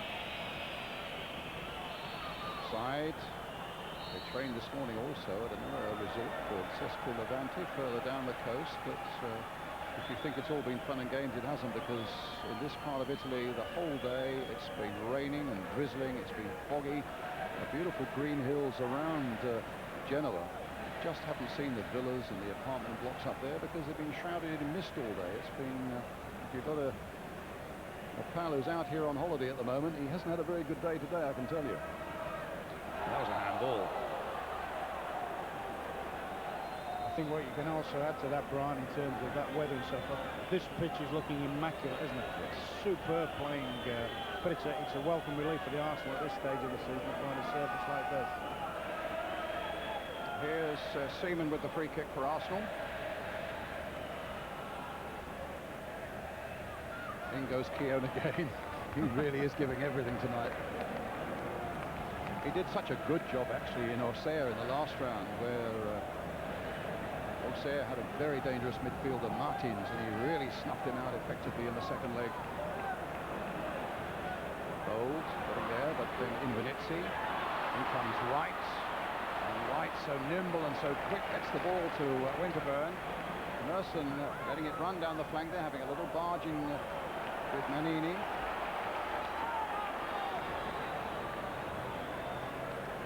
Another substitution about to be made by Sampdoria. Claudio Bellucci, who's a midfielder, normally coming on, we think, for Ferry. Certainly has the virtue of young legs. He's only 19 years old, Bellucci. Well, here's Hartson trying to thread his way through, but in the end it's snapped forward by Mihailovic, straight to Bold, and now Schwartz. McGoldrick can't quite get there, but Dixon did. You'll see the Arsenal, no matter how badly or whatever is happening to them in league situations, when they're playing in games like this and they get the nose into something, you'll see that collectiveness coming. You can see it at the moment there where McGoldrick just lost the ball that should have been his, and Dixon atones for it. Dixon straight away makes up for it. No issue, no debate, goes in and rectifies the mistake. Well, Bellucci's on, and Ferry is off. Well, that tells you now they're going to the sound of the trumpets now, doesn't it? They've put Serena as a centre-back in place of Ferry. Dixon hitting it straight to Merson. Manini. Steve Bold got a header clear. Serena again, hitting it forward up towards Lombardo. Adams winning that in the air. Mancini's there also. Lombardo, but Arsenal surrounding him with players, getting the ball away now with Stefan Schwartz. Not the best of balls there for Hartson, though. Adams playing it wide again, not the best of balls, and McGoldrick really having to struggle for that one, but he did well and skillfully with a quarter of an hour left now for Arsenal to hold on to this 1-1 and find a place in the Winners' Cup final in Paris next month. Unless Chelsea get there, of course, and then it's at Wembley. Here's Mancini. the man they've got to hold up.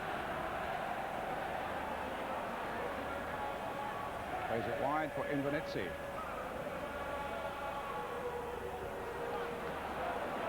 Away again by Keown, I think it was. Schwartz, McGoldrick, up to Hartson. Needs to keep possession. Dixon hammering it forward again, but Wright just holds his head down. There was no way he could get anywhere near that one. It goes behind the dugout, in fact, for a throw to Sampdoria. Manini.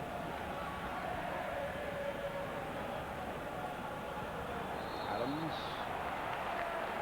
Foul by Lombardo that time on Adams, as Adams tried to get to that ball. A bit of obstruction, another free kick for Arsenal. The seconds ticking away inside the last 15 minutes now. There was a bit of barging and a bit of obstruction as the Arsenal captain tried to get the ball. Seaman with the free kick, a long way out of his goal. Up goes Hartson, Wright trying to get in behind him. Zenger had stayed put, and in fact Wright did extremely well there, and Zenger was forced to a save.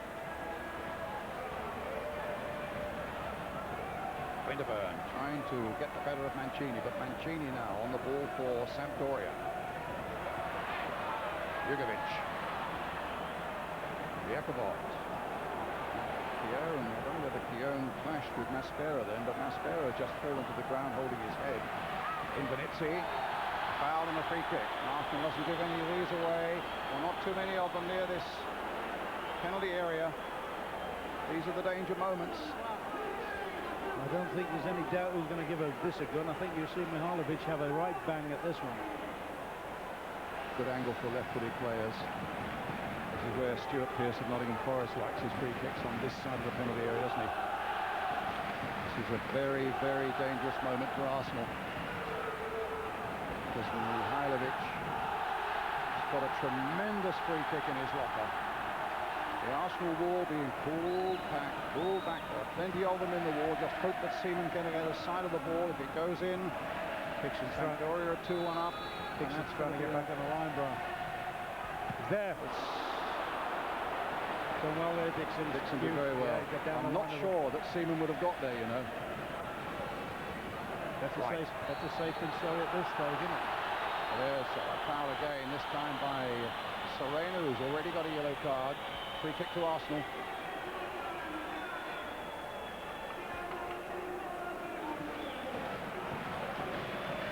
Another look at the watch. A little over 11 minutes to go.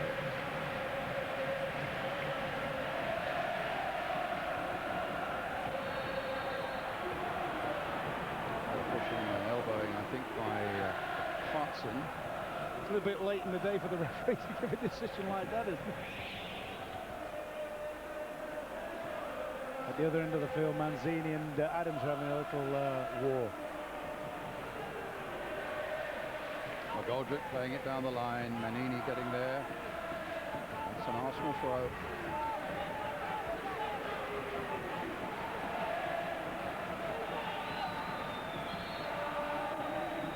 Dixon will play. I think the sort of thing, if they can do it, Brian, I know it's difficult from Arsenal, is just play those little balls in behind the Sampdoria defence. They've done it once with a bit of quality this half, which when Ian Wright, in all fairness, I thought Zenger should have come out for it, but when Ian Wright got clean and hit Zenger on the legs.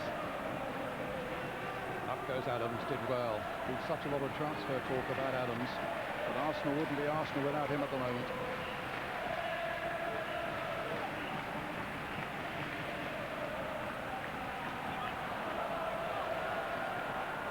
It's an Arsenal throw. Came off Jugovic.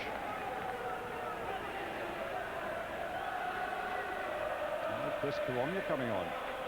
I just wonder whether he'll come on in place of Hartson. I'm having a look at Hartson, who's done exceptionally well in the air, but whether they need those little bit of extra legs now. I mean, Kiwamna is a busy sort of player that can run across the whole line. Right. I think it's Ian Wright. Oh, he's limping, yes, you're right. He's limping. Well, he's done a terrific job again tonight for Arsenal with Wright. Having been flattered as early as the 3rd minute by Ferry. Hartson charging. Serena holding him up. Gets the ball back to Zenger.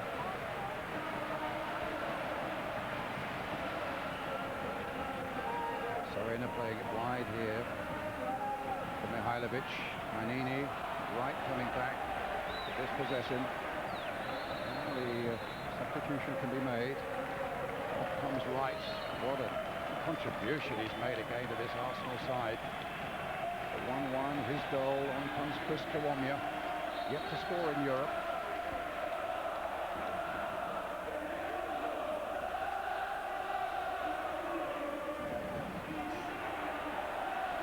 Kawamia couldn't get hold of that one. Manini got there first.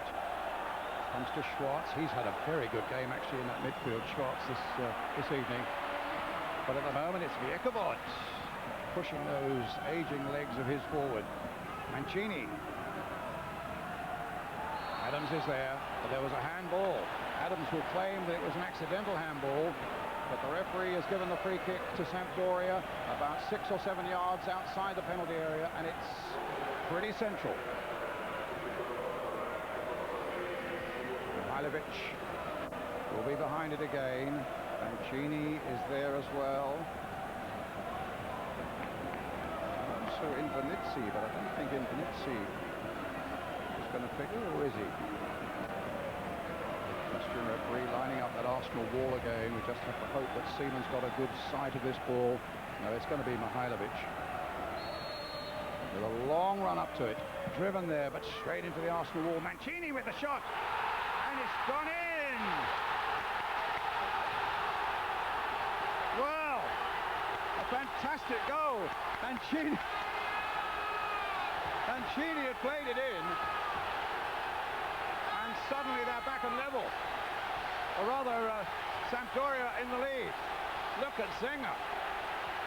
Well, that's absolutely incredible. In all fairness, great reactions there, but I mean, they made a right mess of the free kick, and then Mihailovic hits the wall.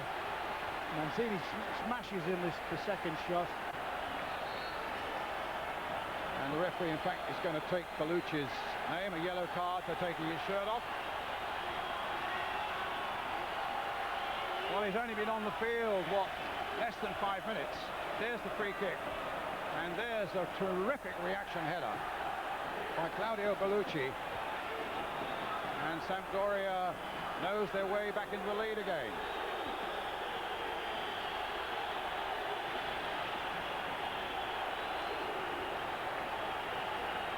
Well, what do you make of that one? Cruel. And Arsenal may have a case about the free kick, but I mean, at any level now, free kicks are given for all sorts of innocuous things.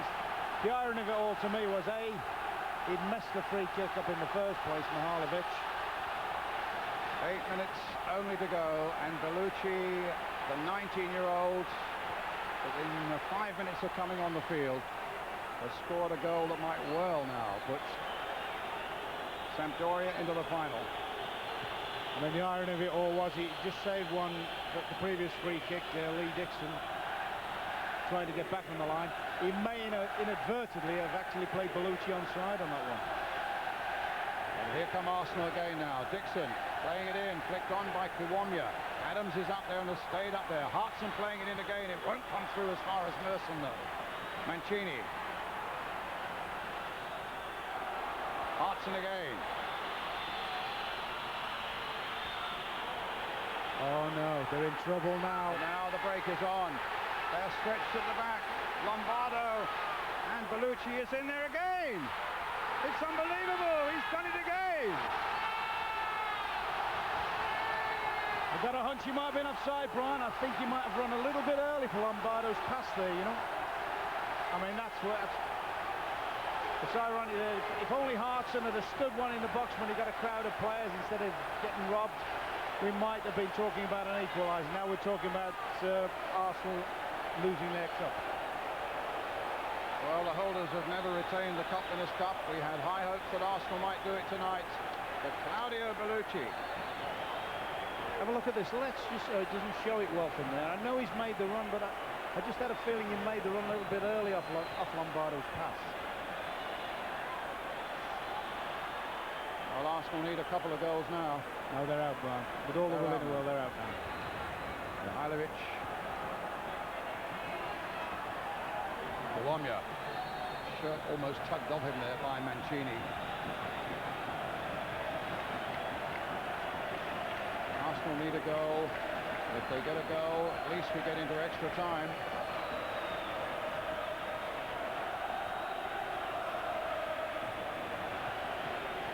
Dixon. The bowl. Will they play it in? No, they bang it away again. Not as far as Winterburn. Schwartz.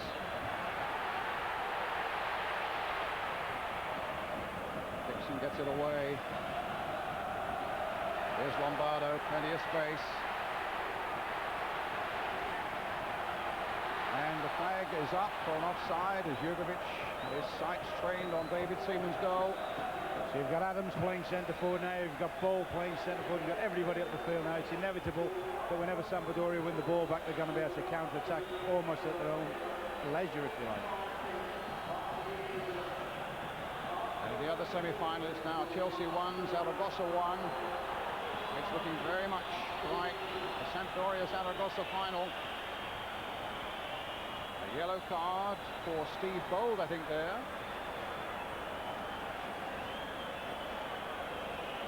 A free kick for Arsenal. Remember, a goal now brings it back to 3-2 and would then take this match into extra time.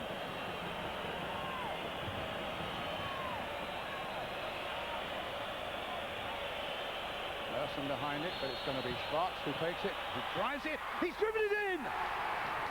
Arsenal have got a reprieve because now they've got a chance of doing something in extra time. Stefan Schwartz, what an amazing game this is turning out to be.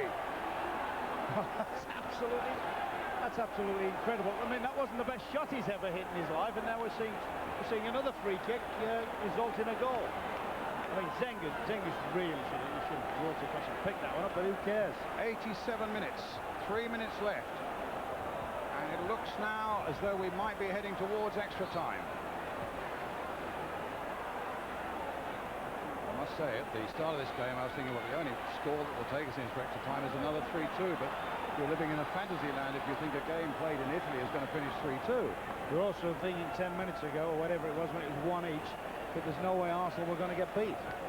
Then I must admit, within a minute, I've actually said, well, they're out. Now you never know again, do we? Never know.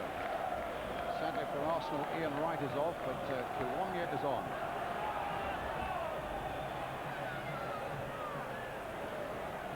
Manini, on the far side with the throw for Sampdoria. No, Lombardo's going to take it.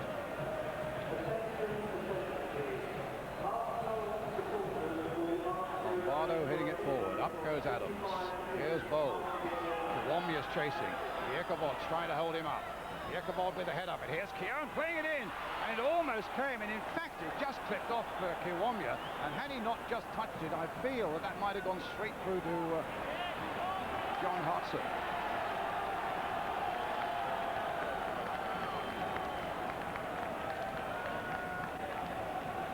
Of course, if it stays at 3-2 with 1 minute of normal time left, we go to extra time. If it stays that way at the end of extra time, it's a penalty shootout, so don't stray from your set now for a little while, please. Up goes Mancini. Dixon. Hitting it for Kiwomya.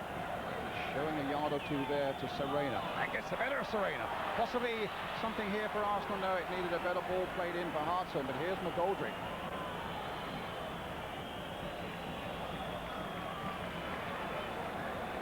I think they should gamble here, Brian. Get one of Dixon's into the box and push Big Adams up quickly. Try and win it in the last few seconds. Kiwomya. Dixon. Played towards Zenger, but that's easy for Zenger. Mancini after 14 minutes, Wright after 61, then 2 by Bellucci. 82 and 85, and Stefan Schwartz 87. They're playing time added on at the end of 90 minutes now. Jekabot hitting it forward again. Bold is there, letting it go for David Seaman. And we're going to get an extra 30 minutes. They're all level on aggregate after 90 minutes here in Genoa, and we'll be back for the whole of extra time.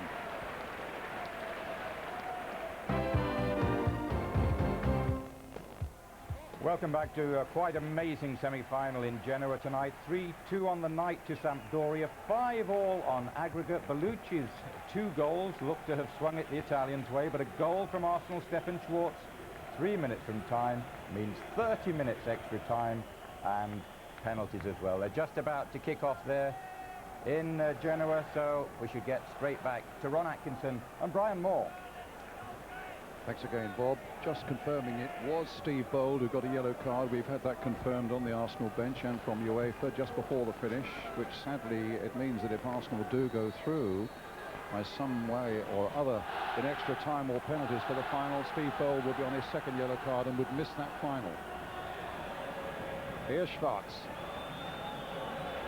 And over on the far side, it's Nigel Winterburn. Floated in, Zenga with a safe catch this time. Chelsea now leading 2-1, we understand, in the other semi-final at Stamford Bridge. Sinclair, the scorer of the 2nd Chelsea goal, adding to one by Furlong in the 1st half. Sparrow playing it on. It's a handball and a free kick, and it's quickly taken by Schwartz. And here's Merson making another of those striding runs of his towards the defence, and absolutely taken out of the game by Manini. It was a block. I mean, the referee was not, what, 5 yards away? Yeah, it's not even an argument. There's a block off again on Merson. Invenizzi. Played in for Lombardo. Invenizzi again. Bellucci, the man looking for a hat-trick, but Bold denied him a look at that one. Mihailovic. Little chip with the right foot this time. Bold gets it away. Kiwomya helps it on its way.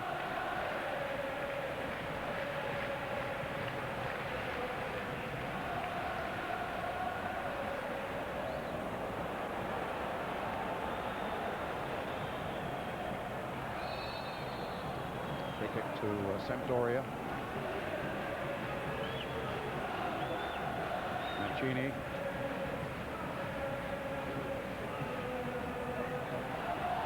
Sparrow, goal kick. And Stuart Houston during that break, so Gary Newborn has told me from the touchline, was saying to his players, you get 1 goal, they've then got to get 2. The away goal that Arsenal would then have 3 away goals here.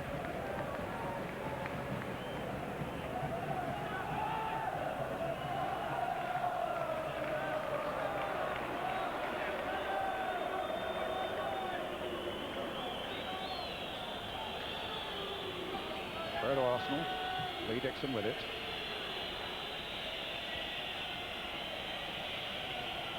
Vierkovod gets it clear. Up to Bellucci. Thought it was going to be and might still be a glory night for him. Lombardo chasing this one. Seaman there. That was it right at the edge of his box.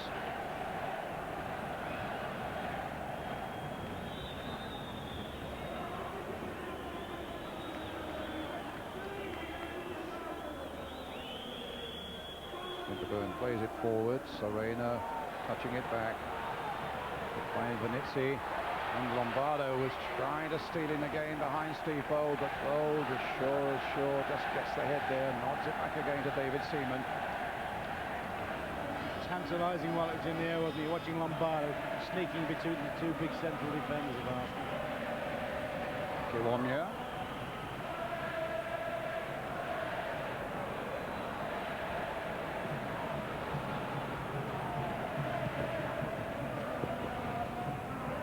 To be fair, you wouldn't know. Well, let's look at Adams now. And Bellucci causing all sorts of troubles there. The referee has waved play on. Bellucci's down. Seaman just throws the ball out of play so that Bellucci can get some treatment.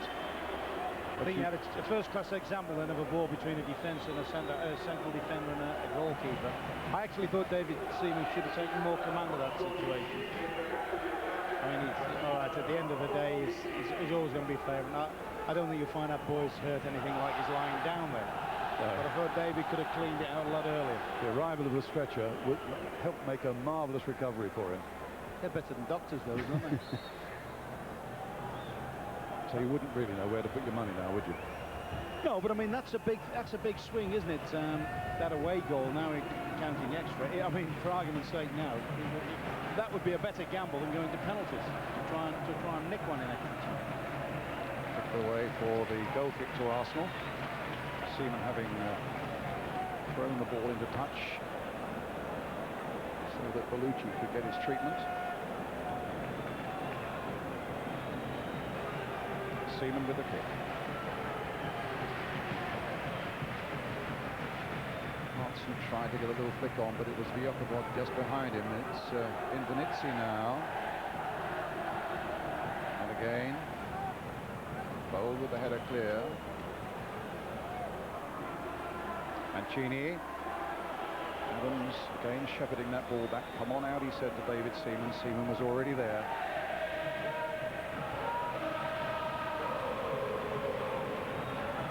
This is going to be real edge of the seat stuff now for the next half hour. Kiwomya playing the ball to McGoldrick. He was a little bit back on his heels.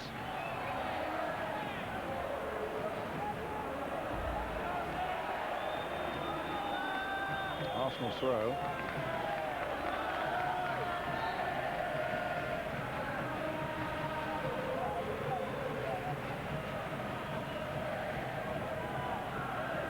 Serena gets it clear, getting without great conviction. Merson will go up and win that in the air. Manini then gets that one away for Sampdoria. Adams.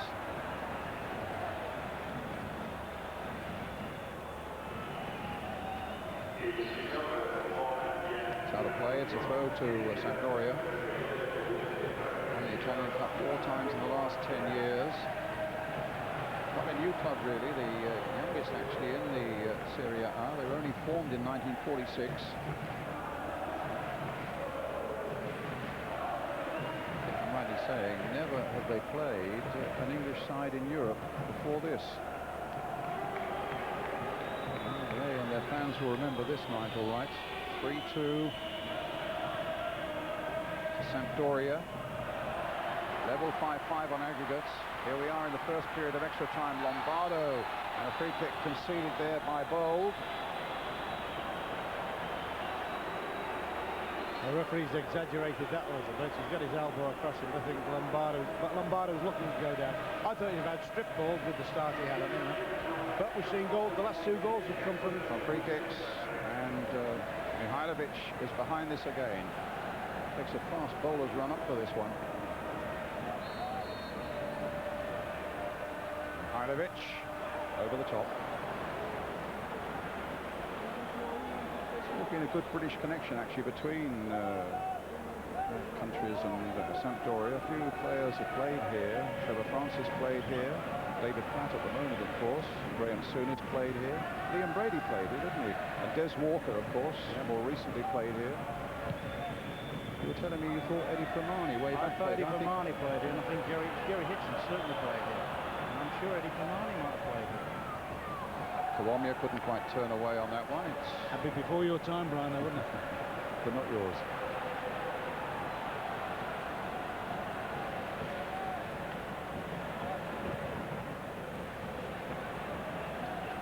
Dixon had to change his mind there, and Bellucci used an elbow unfairly. A free kick to Arsenal. Hell of a confidence booster for Bellucci to come on, and I think Dixon's lucky to get a free kick. I think there's a lot of fatigue in that to come on and score 2 goals, but he has looked quite bright and lively, hasn't he?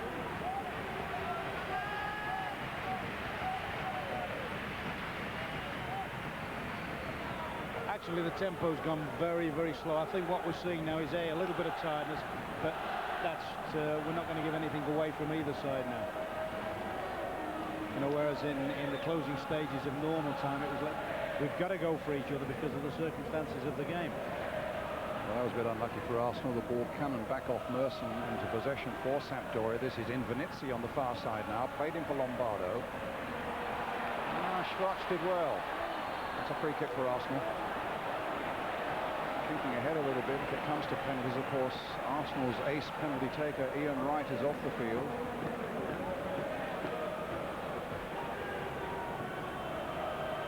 Looking around them, they've got a few that look untried as penalty kickers. Obviously, Dixon at one time used to be the regular spot kicker.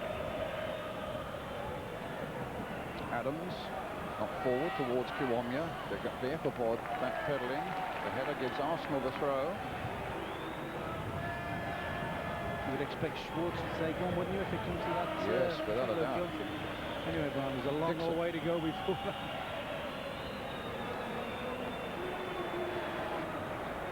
I wonder how much Stuart Houston has been thinking about penalties and whether before the game he's decided who was going to take them.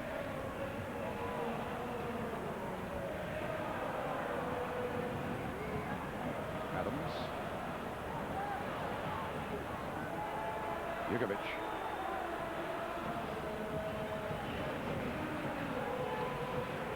Manini. Lombardo's off again.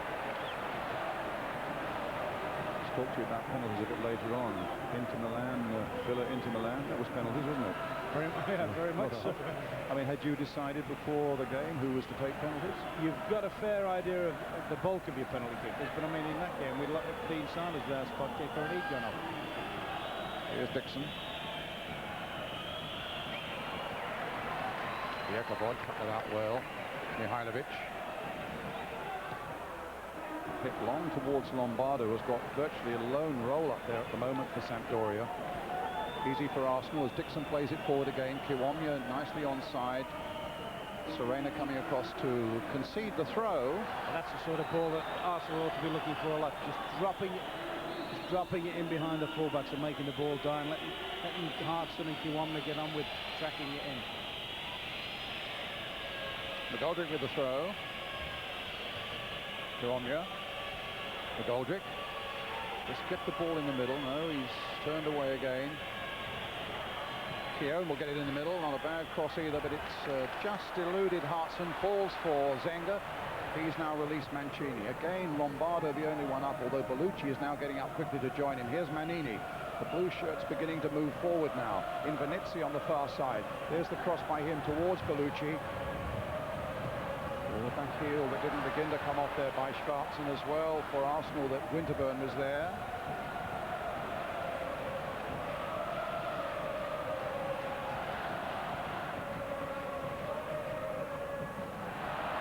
Keown. Merson.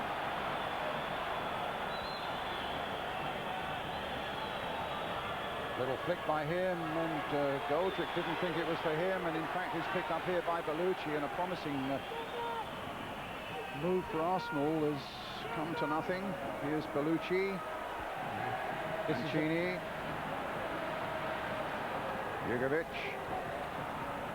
That's a good shot. Just wide of Seaman's goal. Come on, Arsenal have got to start doing more. I was just about to say this is the worst period in the whole game they've had. Merson and McGoldrick having words there as well. McGoldrick didn't get anywhere near Merson's ball, and Merson was very unhappy about that, and that's where it all started. It was a good yard wide of Seaman's goal. Here he is with the goal kick. I think Arsenal have dropped their tempo a little bit, and that'll suit Sampdoria, because the more time and space they get to play, the better they'll produce. Bold gets it back, holds off Lombardo. But with an Easter programme, you know, Ron, they've not been short of football, Arsenal, have they? No, I mean, it's been a wearying time for them. Back by Bold to Seaman. Playing games with Bellucci there. Well, that's where he's got to just drop it over the left back. Dixon. Well, he wanted that ball's about 4 movements too late. He refused it in the first place. You can see McGoldrick had made the run in behind that. Keown had also made a run from midfield in behind the left back area. About a minute of the first half of extra time remaining. Serena gets it clear. Hit towards Adams. Hasn't been a good period for Arsenal this time. They've done little or nothing in it, apart from, of course, preserve the scoreline. Penalty shootout is about 16 minutes away unless somebody does something here. The break is on again for Sampdoria. They played it in towards Lombardo. That was a great bit of defending by Dixon, and he's gone in there again, and the flag was up in any case after the first challenge. That was a wonderful piece of defending by Dixon on Lombardo. And well, Mancini going across to have words with the linesman, and the referee quite right. It's about time too. Mancini has been mouthing all the way through this game, and he gets a yellow card. He's also overlooked the fact, of course, he's appealing for a penalty. He's also overlooked the fact that the referee, that's the brilliant defensive thing. Now watch him make a double tackle, and the referee's actually given a free kick. He actually gave a free kick there, you know, for Arsenal. Now they're looking for a penalty. That's why Mancini's trying to referee the game and all sorts. Seaman with the clearance, and it's gone into touch. The last seconds of the first half of extra time.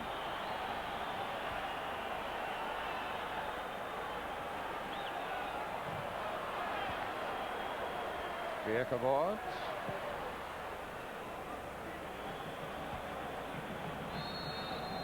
There's the end of the first 15 minutes of extra time, and we're heading towards a penalty shootout.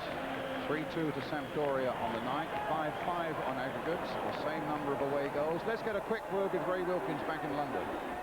Hi Brian, Hi Brian, I thought first and foremost Arsenal were very unfortunate to go 2-1 down. I couldn't really see where that was a deliberate handball from Tony Adams, but the spirit they've shown has been quite fantastic, and I think that Lee Dixon epitomised that just a couple of minutes ago with two fantastic tackles, which have actually kept the Arsenal in the tie and going to the second half of extra time with every chance of going through.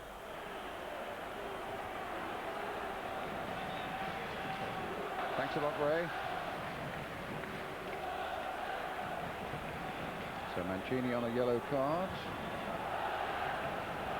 Serena's on a yellow card. Lombardo's on one from a previous match. So too is Jugovic. So too is Evani, who's now left the field. 15 minutes remaining.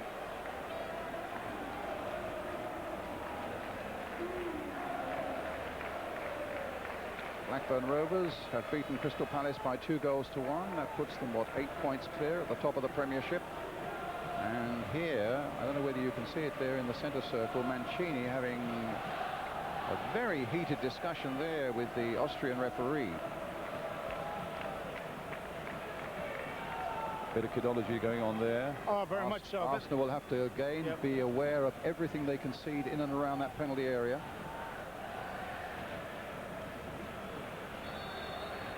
So away we go. 15 minutes of this European Cup Winners' Cup semi-final remaining. If it stays this way, we get one of those dramatic penalty shootouts for the right to go into the final in Paris next month. Lombardo chasing Winterburn and gets the ball.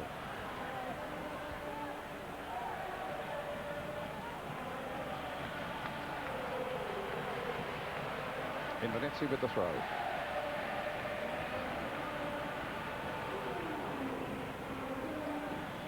Mancini. That's why he's so annoying with all his demonstrating with referees and all that, because such a talent, isn't he? He's possibly the best player on the field. Here's Dixon. Knocked forward for Kiwomya to chase it, but Kickoff taking no chances at all. Good ball from Dixon. They've dropped it in the right area. That's where Kiwomya wants it. He wants to be able to run onto things.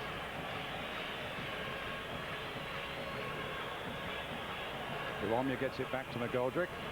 Just keeps it in play. That's a nice little bit of play there by McGoldrick. Has he done too much? Zenger's claiming the ball was over the byline. In any case, the linesman didn't agree. It's a throw to Arsenal. Long time since they've been in this position for a long throw. And Steve Bold has gone forward to that near post position again.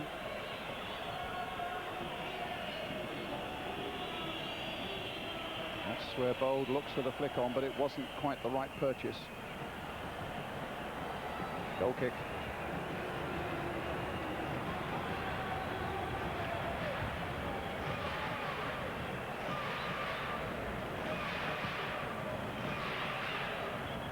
Goldrick's header. Goes Kiwomya. For once he's got the better of Kickoff.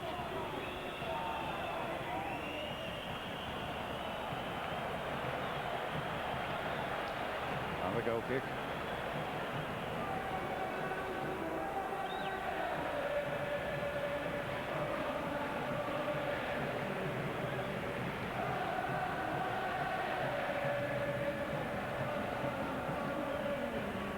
Adams. Kiwomya. Not a lot of support for him. Hartson's ploughing a furrow through the middle. Another goal kick. It's not the easiest thing when you're isolated up front. You've got to go it along, but I think he should be trying to work harder to get to the dead ball line and maybe get little deflections off defenders and get corners.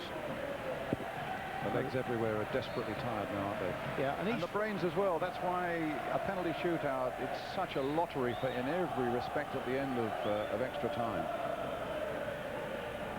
Zenger with the kick. Sorry, Ron, I interrupted. I was just going to say, if you know, you virtually give the chance to get the big guns up from the back. Here's Mancini being shadowed by Schwarz, but he still tries to play the ball inside Winterburn for Invernizzi, but Invernizzi had strayed offside.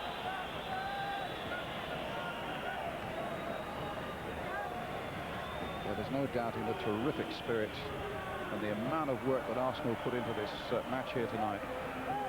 Yeah, they've shown all the resilience and fantastic, really. The qualities we associate with them. They haven't played classic football, but you know, we very seldom say that about Arsenal, do we? But we, you know, they've shown the resilience and the commitment.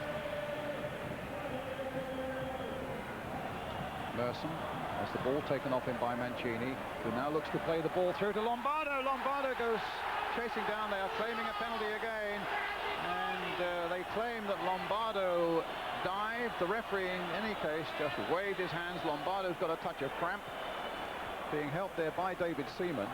Well, we've criticised the referee, but I have to say there that spot on. That was, well, whether it was spot on or not, Brian, it was brave. He had every chance to sort of give something on it, because from where he looked, it must have looked a hell of dubious. What we are forgetting, of course, that what a phenomenal pass once again from Mancini. That is a phenomenal angle dribble. The Italians round us seem to think it was a penalty, Brian. But this guy in my ear does. Lombardo again, stopped by Adams, and stopped well by him too. Keown finding McGoldrick. McGoldrick playing it wide now for Dixon. Dixon, good skill, good temperament, and a good pass. Finds McGoldrick. Adams, don't give it away there. It's a free kick. Wants to take it quickly, and he's blue shirts swarming around him, denying him that. Just got Kiwomya and Hartson up front to aim for. Dixon getting it in towards Hartson. Tries to play it on for Kiwomya. Played back by Invernizzi. You just sense that they want to win it more in extra time, don't you, than Arsenal? You think Arsenal, I get the impression whether Arsenal are absolutely out on the feet or whatever, that they're prepared to go for the long slug of penalties. Adams again with a header. Hartson having a real clash there with Jokabod. And Hartson, rather, Kiwomya now playing it for Merson. That's a free kick surely for Arsenal. The foul on Paul Merson by Manini. A free kick it'll be. That was the best little thing they've had in the half, wasn't it? They're 3 against 2 here. If he can get this one, he's done that innumerable times. Well, he is lucky to get away without a booking there. In the meantime, Jokabod's in trouble. He's got a touch of cramps. As you say, if he's not match hardened or anything like that, that can happen to them all at this stage. Now they've got a chance, Arsenal, to put one of their little ploys into action. Put it in the danger area and let the big fellas get on the end of it. It's Winterburn with the free kick. I'm surprised Schwarz. I wonder if he's going to act as a decoy here, Winterburn. Now let Schwarz get on it. No, Winterburn playing it in to Kiwomya. Tries to get it back for Merson, but it didn't come off. And now the blue shirts are coming swarming out again. Invernizzi. Lombardo's making a run. Mihailovic is there.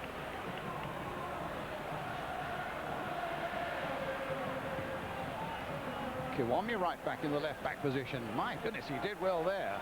Go down that line, says Schwarz, but he plays it short to Merson.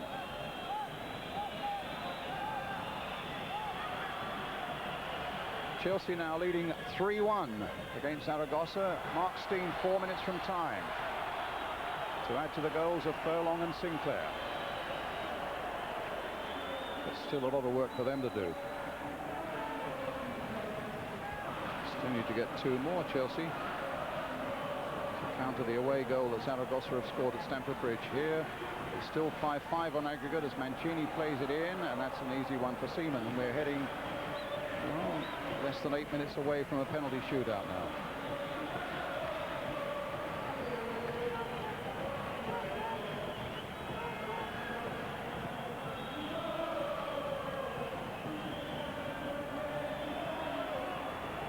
Manini got the header in, helped by Mihailovic.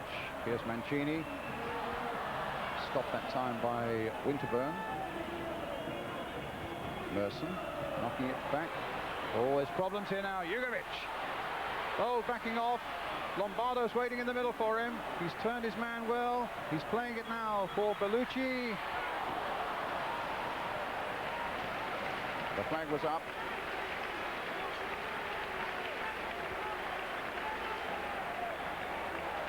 I mean, he sidesteps Tony Adams here neatly, and I thought at that moment, I thought he's going to get a full blast for his hat-trick there. Can't quite see where the...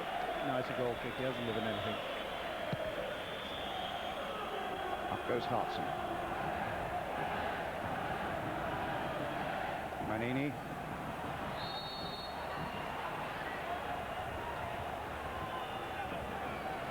It's a free kick for Sampdoria.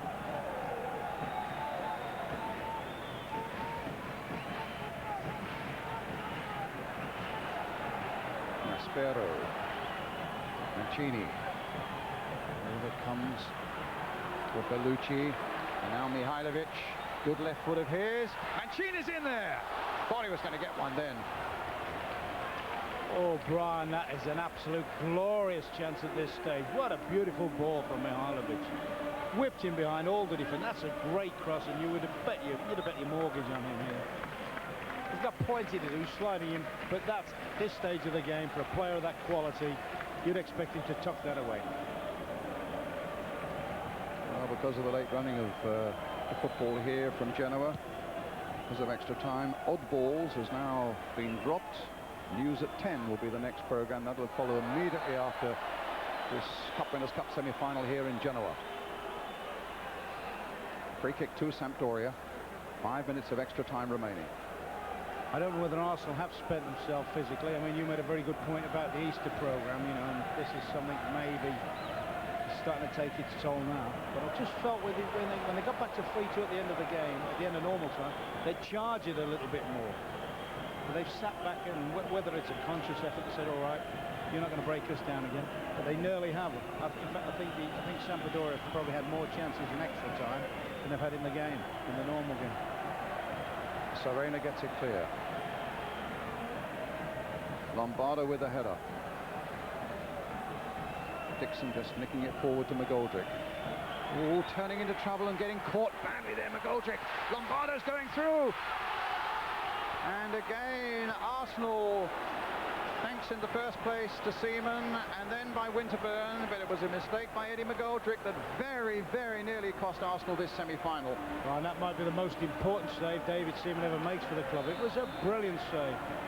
He had to make a decision whether or not to go at the feet and possibly concede a penalty.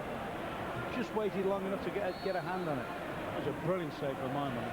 Great decision making. Mancini again. Crossed in. Good work by Adams there. Chelsea have won their match 3-1 against Zaragoza, but it's the Spaniards who go through to the final. So we know for sure then Zaragoza are through. We also know that the final will be played in Paris. What we don't know is which of these two sides will join them there. The Arsenal boys look absolutely shot. I was just looking at one or two of them, Big Tony and people like that. They look as if they've absolutely given the last ounce. Which in every sense they have. I mean, they've worked so hard. But there's one big supreme effort still to be made. One to keep the score as it is now for the next 3 minutes. And then to summon up the nerve and the strength, the mental strength more than anything, of course, to get a successful penalty shootout. Bellucci has done so much damage already, but not with a shot like that. It's any consolation to them. What they do know, Brian, is the last time we were here for a penalty shootout on this ground, an Arsenal player won the game. You tried to catch me on that, didn't you, David O'Leary? The Republic of Ireland against Romania in the '90 World Cup.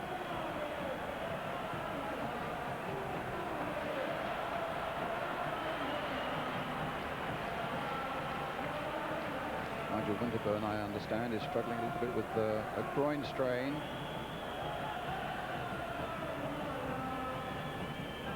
Jakobot there first. comes Dixon.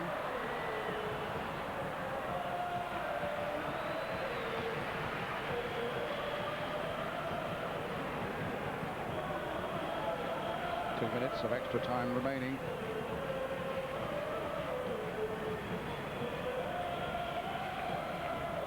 Lombardo, good powerful header, finds Bellucci, but Jugovic can't get on the end of that one.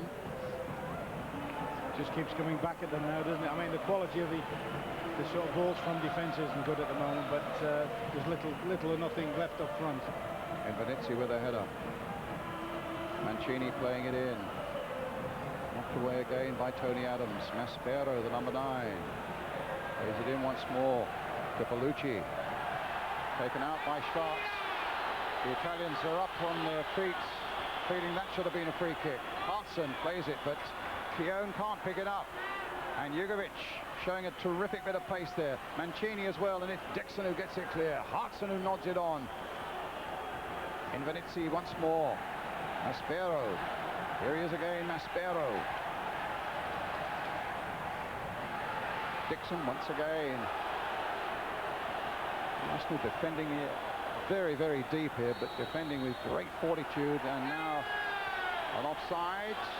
That's and a free kick for Arsenal. That was actually happened about 5 minutes ago. The referee was waved on play for that once. Well, it's a free kick for Arsenal. But it's welcome respite for Arsenal. It is. We're in the last minute of extra time now, Ron. Yeah. I must admit, at normal time, at the end of normal time, I hoped they would go for the game and try and win it extra time. They've really done well to survive. They haven't looked capable of winning. No, they've done well. They'll do well to survive and go into the penalty shootout. Bierkabod protecting the ball as he goes back to Zenga. Little throw out by him to Mihailovic. Sampdoria coming forward again. Arsenal trying to hold them up once more. Mancini playing it short in gain for Invernizzi. Now Maspero. Mihailovic down that left-hand side. Arsenal will want to hold out now and hold out for the hope of something of the penalty shootout. Bold gets that one away for them.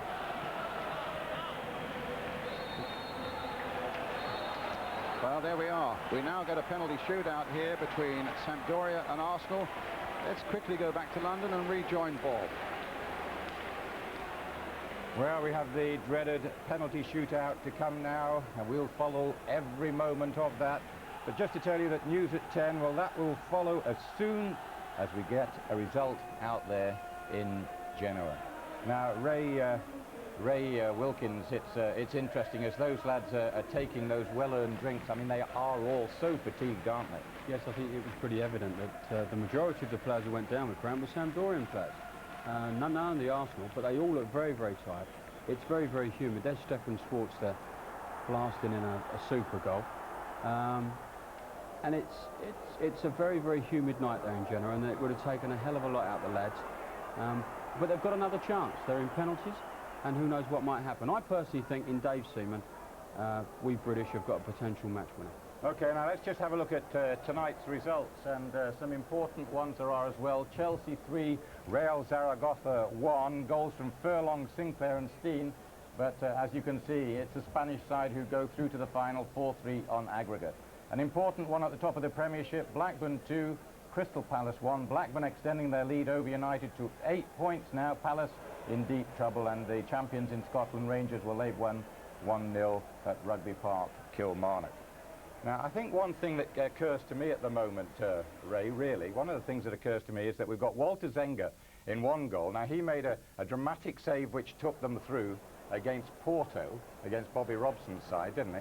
And then we've got David Seaman, who made a great save on Monday against Aston Villa. Two guys who really, I can't say they enjoy penalties, but they're good penalty savers. Quite. I think if we look back to the Schwarz goal, I thought Zenga might have stopped there. That's actually going his side. I think Zenga is past his best, whereas I think Dave Seaman is at his best. And I think that just might be the turning point. There is also a point, of course, that Ian Wright's gone off, and Ian Wright is Arsenal's main penalty taker. Yeah, that's very true. And I, at 1-1, I was hoping Ian Wright wasn't going to go off when I saw the substitution go up, because I thought he was working very hard. He was an inspiration behind Arsenal, and I was hoping he would stay on. And if it comes to a situation like this, Ian Wright's a winner. And I think he would have been a vital commodity. My mind's flying all over the place to look for hope for Arsenal here. I think back to a World Cup, didn't Italy and the Italians go out on a penalty shootout in 1990 in front of their own fans? Yeah, they certainly did, but they do also show a lot of courage at certain times. Well, I'm looking for anything here. I think you're clutching at straws, Bob, to be perfectly honest. But I'm going to put it down to Dave Seaman. I think the Arsenal lads will do their bit, and I sincerely hope Dave can pull off a couple of saves. Yes, well, it's interesting that, I mean, Lombardo is one of about 3 players, Ray, Sampdoria players, who have gone down with cramp, haven't they, in the extra time stage? It was pretty evident that the majority of the Sampdorian side were moving about very, very well indeed. When it got close to the full time of extra time, there's a couple of them went down with cramp. Does that signify that they don't actually want to take a penalty? Or does it mean that they have genuinely got cramp? It's difficult to know how the individual's feeling. There's a lot of nerves creeping now, and it's going to be very tough. That man we saw there in black, Walter Zenga, one of the great characters, goalkeeping characters of the world, he'll do whatever he can to delay or put off the Arsenal lads as well. But we're just about set here for this semi-final shootout. There's a little bit of argument there. I don't know what Lee Dixon and Tony Adams are discussing with the referee. But let's go back to the stadium there and to Brian Moore. Thank you again, Bob. Everybody looking with hope towards David Seaman. Ian Wright came onto the field while you were back in London there for a moment, put his arms around him, and goodness knows what he was saying, but you've got a pretty fair idea. Hey, it's down to you as much as anybody now, big man.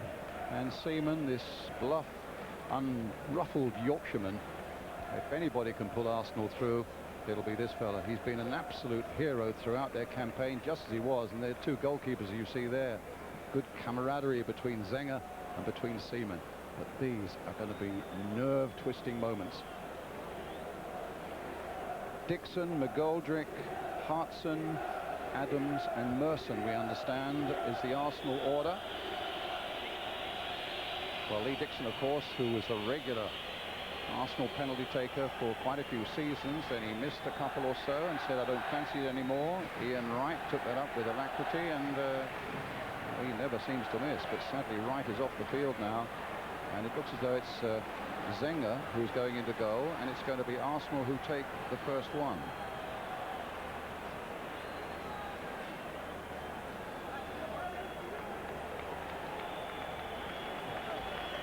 It's a hell of an undertaking, Ron, isn't it? You've played for 90 minutes plus 30 minutes of injury time. You've given everything. You're mentally whacked. You are physically whacked. And now you have with one shot to make a supreme effort to put the ball in the back of the net. Brian, psychologically, how many people genuinely have thought that Arsenal would have been all square at this stage of the proceedings? They are. They've now got to make it count. Just hit the back of the ball then. Well, here's Lee Dixon with the first penalty, and that's as good as they come.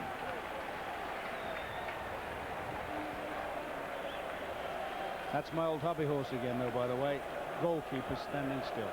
Yes, they're never going to stand still. Mihailovic will be the first one to take a penalty for Sampdoria. If referees insisted on goalkeepers standing still in penalty shootouts, you'd never ever finish a penalty shootout. No, I'm not on about that, Brian. I actually always tell my keepers, in a shootout, stay put. Oh, I see what you mean. You watch. Yeah. Unless they're great penalties. You're not going to save a great penalty, but there's normally at least 2 go down the keeper's throat. So if the keeper stands still, the 2 of them will hit him. Now Mihailovic against David Seaman. He'll hit it with power, I've no doubt. He'll certainly hit it with his left foot. Can Seaman stop it? He can! A great save by David Seaman. Wow, that's a wonderful break for Arsenal. What were we saying about this big, bluff, unruffled Yorkshireman? That was a terrific piece of goalkeeping. Wonderful reflexes. So, McGoldrick. Well, I must say, Eddie didn't have that many touches in the game when he came on as substitute, and none of them were all that inspiring. Only needs one, Brian. He only needs one good touch now. One good touch now. One good bash. Don't look at the keeper. Goldrick. Oh, no!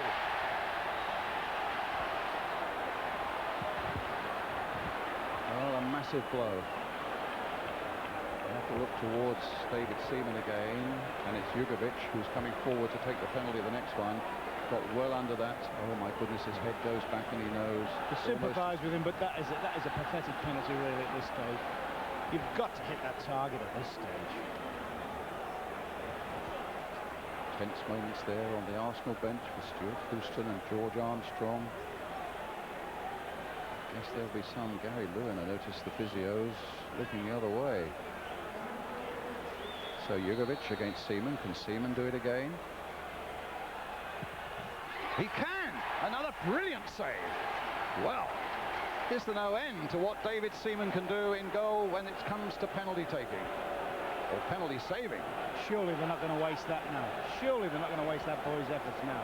Well, Arsenal still leading by 1-0 after both sides have taken 2 penalties. Remember, they go to 5, and if it's still level after that, it's then a sudden death penalty, a sudden death penalty.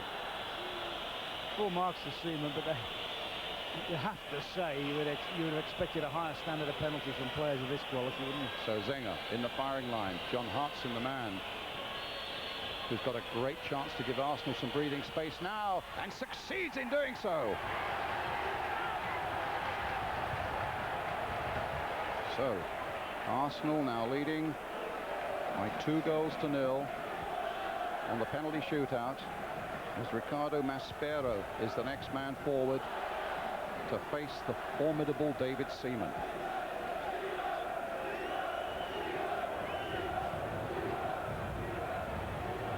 So much riding on this now. Place in the final in Paris next month. Maspero versus Seaman. And it's gone in. I think he was close to that one as well, Brian. Wasn't far off it. David Seaman Arsenal leading 2-1 on penalties. It's the captain's job now. Tony Adams, the next one forward. He wasn't far off it, but what a good penalty. Right. Couldn't be more in the corner than that one was. I'm pleased to see this, by the way. I don't know how good a penalty. I've never seen him take a penalty before, Tony Adams, but at least he's captain. At least he's showing the responsibility. He's always led by example, and never more so than at this moment. Tony Adams against Walter Zenga. Important kick, this one. Never a moment's doubt.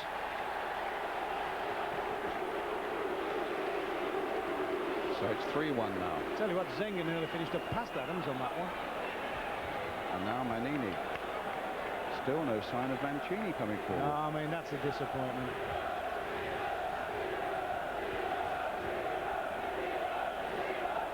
Leading 3-1 at the moment.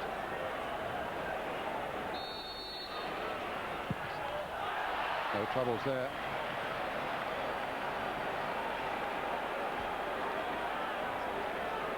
Two. Paul Merson.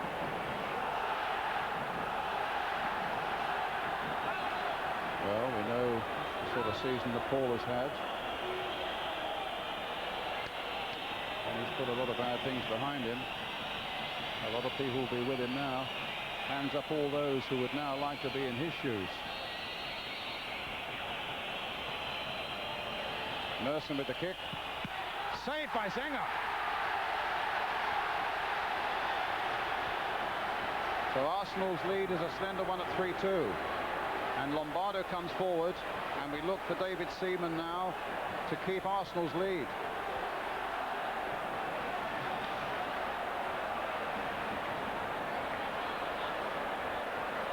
How many more twists have we got here on this extraordinary night of football in Genoa? Lombardo, 29 years old.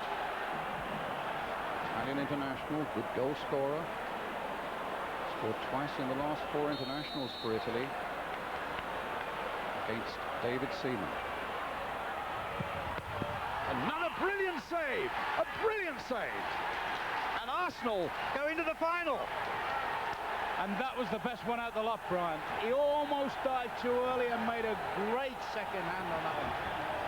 That was phenomenal. Well, who's going to make the headlines tomorrow? Who's going to be the biggest Arsenal hero? The biggest man in the side with the biggest smile there, David Seaman, as Stuart Houston comes off the field.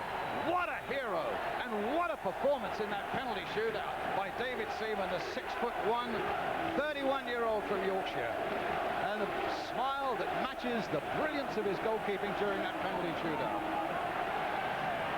Let's have a look at this replay again. You say this was the best one of the lot. Oh, yeah, because I thought he dived under it at first, and you could see him virtually straining every sinew.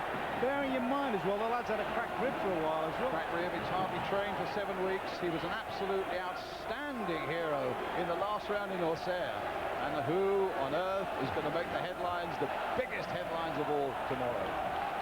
David Seaman, a fantastic performance, and one that rounds off another brilliant performance by Arsenal, and now meet Zaragoza in the final in Paris next month.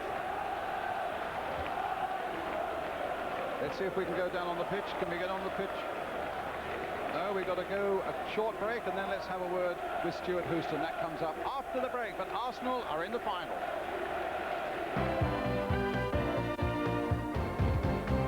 A quite amazing night in Genoa. Arsenal are through after a penalty shootout. Let's hear from the goalkeeping hero, David Seaman, and first acting manager, Stuart Houston. Stuart, what a fantastic match, what a performance, and what a hero in David Seaman. Well, here he is. I know I can talk to him in a minute, but he'll have all the glory. But there was a lot of players out there tonight. Everybody on that pitch tonight thoroughly deserved the win. Absolutely. Schwartz got you back in. I mean, it looked as if you were out. Well, I was quite comfortable at one each at one time. I thought the game was... We had a 3-1 scoreline tonight, I mean. That's right. But no, I think full marks to the lads. But we've shown tonight what we're all about here. You have tremendous courage and tremendous goalkeeping. David, what saves? I know, well I had to because I let 3 in normal time, so I had to save some penalties. I mean, what's it like being a goalkeeper in that situation? Everything depended on you. Yeah, but it's 50-50, isn't it? I'd rather be saving him than taking him, I'll tell you that much. When you were standing up there, what were you trying to get the Italian player to do? No, it's just a routine that I've got that I've always stuck with. But I'm not going to tell you. Okay, we'll save it for the final. Arsenal in the final. Well done, lads. Tremendous. David and Stuart talking to Gary Newbon there. I mean, a wonderful performance from David Seaman in the end there. Absolutely, but I don't know why you're asking me, Bob. You're his goalkeeping coach. What did you think of his Well, performance? funnily enough, he mentioned there, you know, I have a theory about having a 6-yard goal rather than an 8-yard goal, and he said he doesn't fancy that at all. What he does do, he reads the run-up. I mean, just look at this last one, for example. He must have read the run-up here. It was absolutely fantastic how he got his left hand, to actually get his right hand up there and keep the ball out. It's a weak hand going up, but he still keeps the ball out. It's a wonderful save. Yeah, I mean, considering as well, I mean, he's still suffering from this cracked rib problem as well. I mean, I've always said it's the presence that David Seaman has. It's a presence that's very similar to Pat Jennings. I think that's the thing with all great goalkeepers. They do have a presence in that goal. And it's a presence with the back four and the side as well. And I think they ooze that little bit more confidence when Dave's in the goal. We can look forward to a final. Arsenal are back there, the holders, just very briefly. They're playing Real Zaragoza. And I think they thoroughly deserve to be there as well. That was an exceptional, gritty performance they put in tonight. Yeah, and you think they could possibly hold on to it? No question. First to do it, they would be. They'd be very pleasant. Ray, thanks very much. Now then, let me just remind you that you can see that Cup Winners' Cup final. Arsenal versus Real Zaragoza. It's live on ITV from Paris on May the 10th. Don't miss it. So a truly, truly dramatic night's football in Genoa. The game's had far too much bad publicity of late, but tonight Sampdoria and Arsenal produced a semi-final to remember. Only the dreaded penalty shootout and David Seaman could separate them. Bye-bye.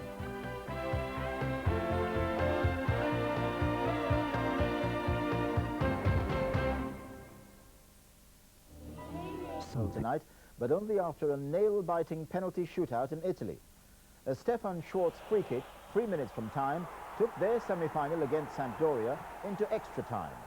With the aggregate score at 5 each, neither side found the net again, so the game went to penalties. Lee Dixon set Arsenal on their way.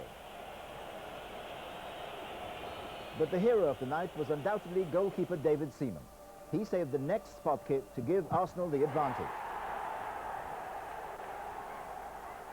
And his third and best penalty stop put the Gunners through to the final in Paris next month, to the delight of his teammates.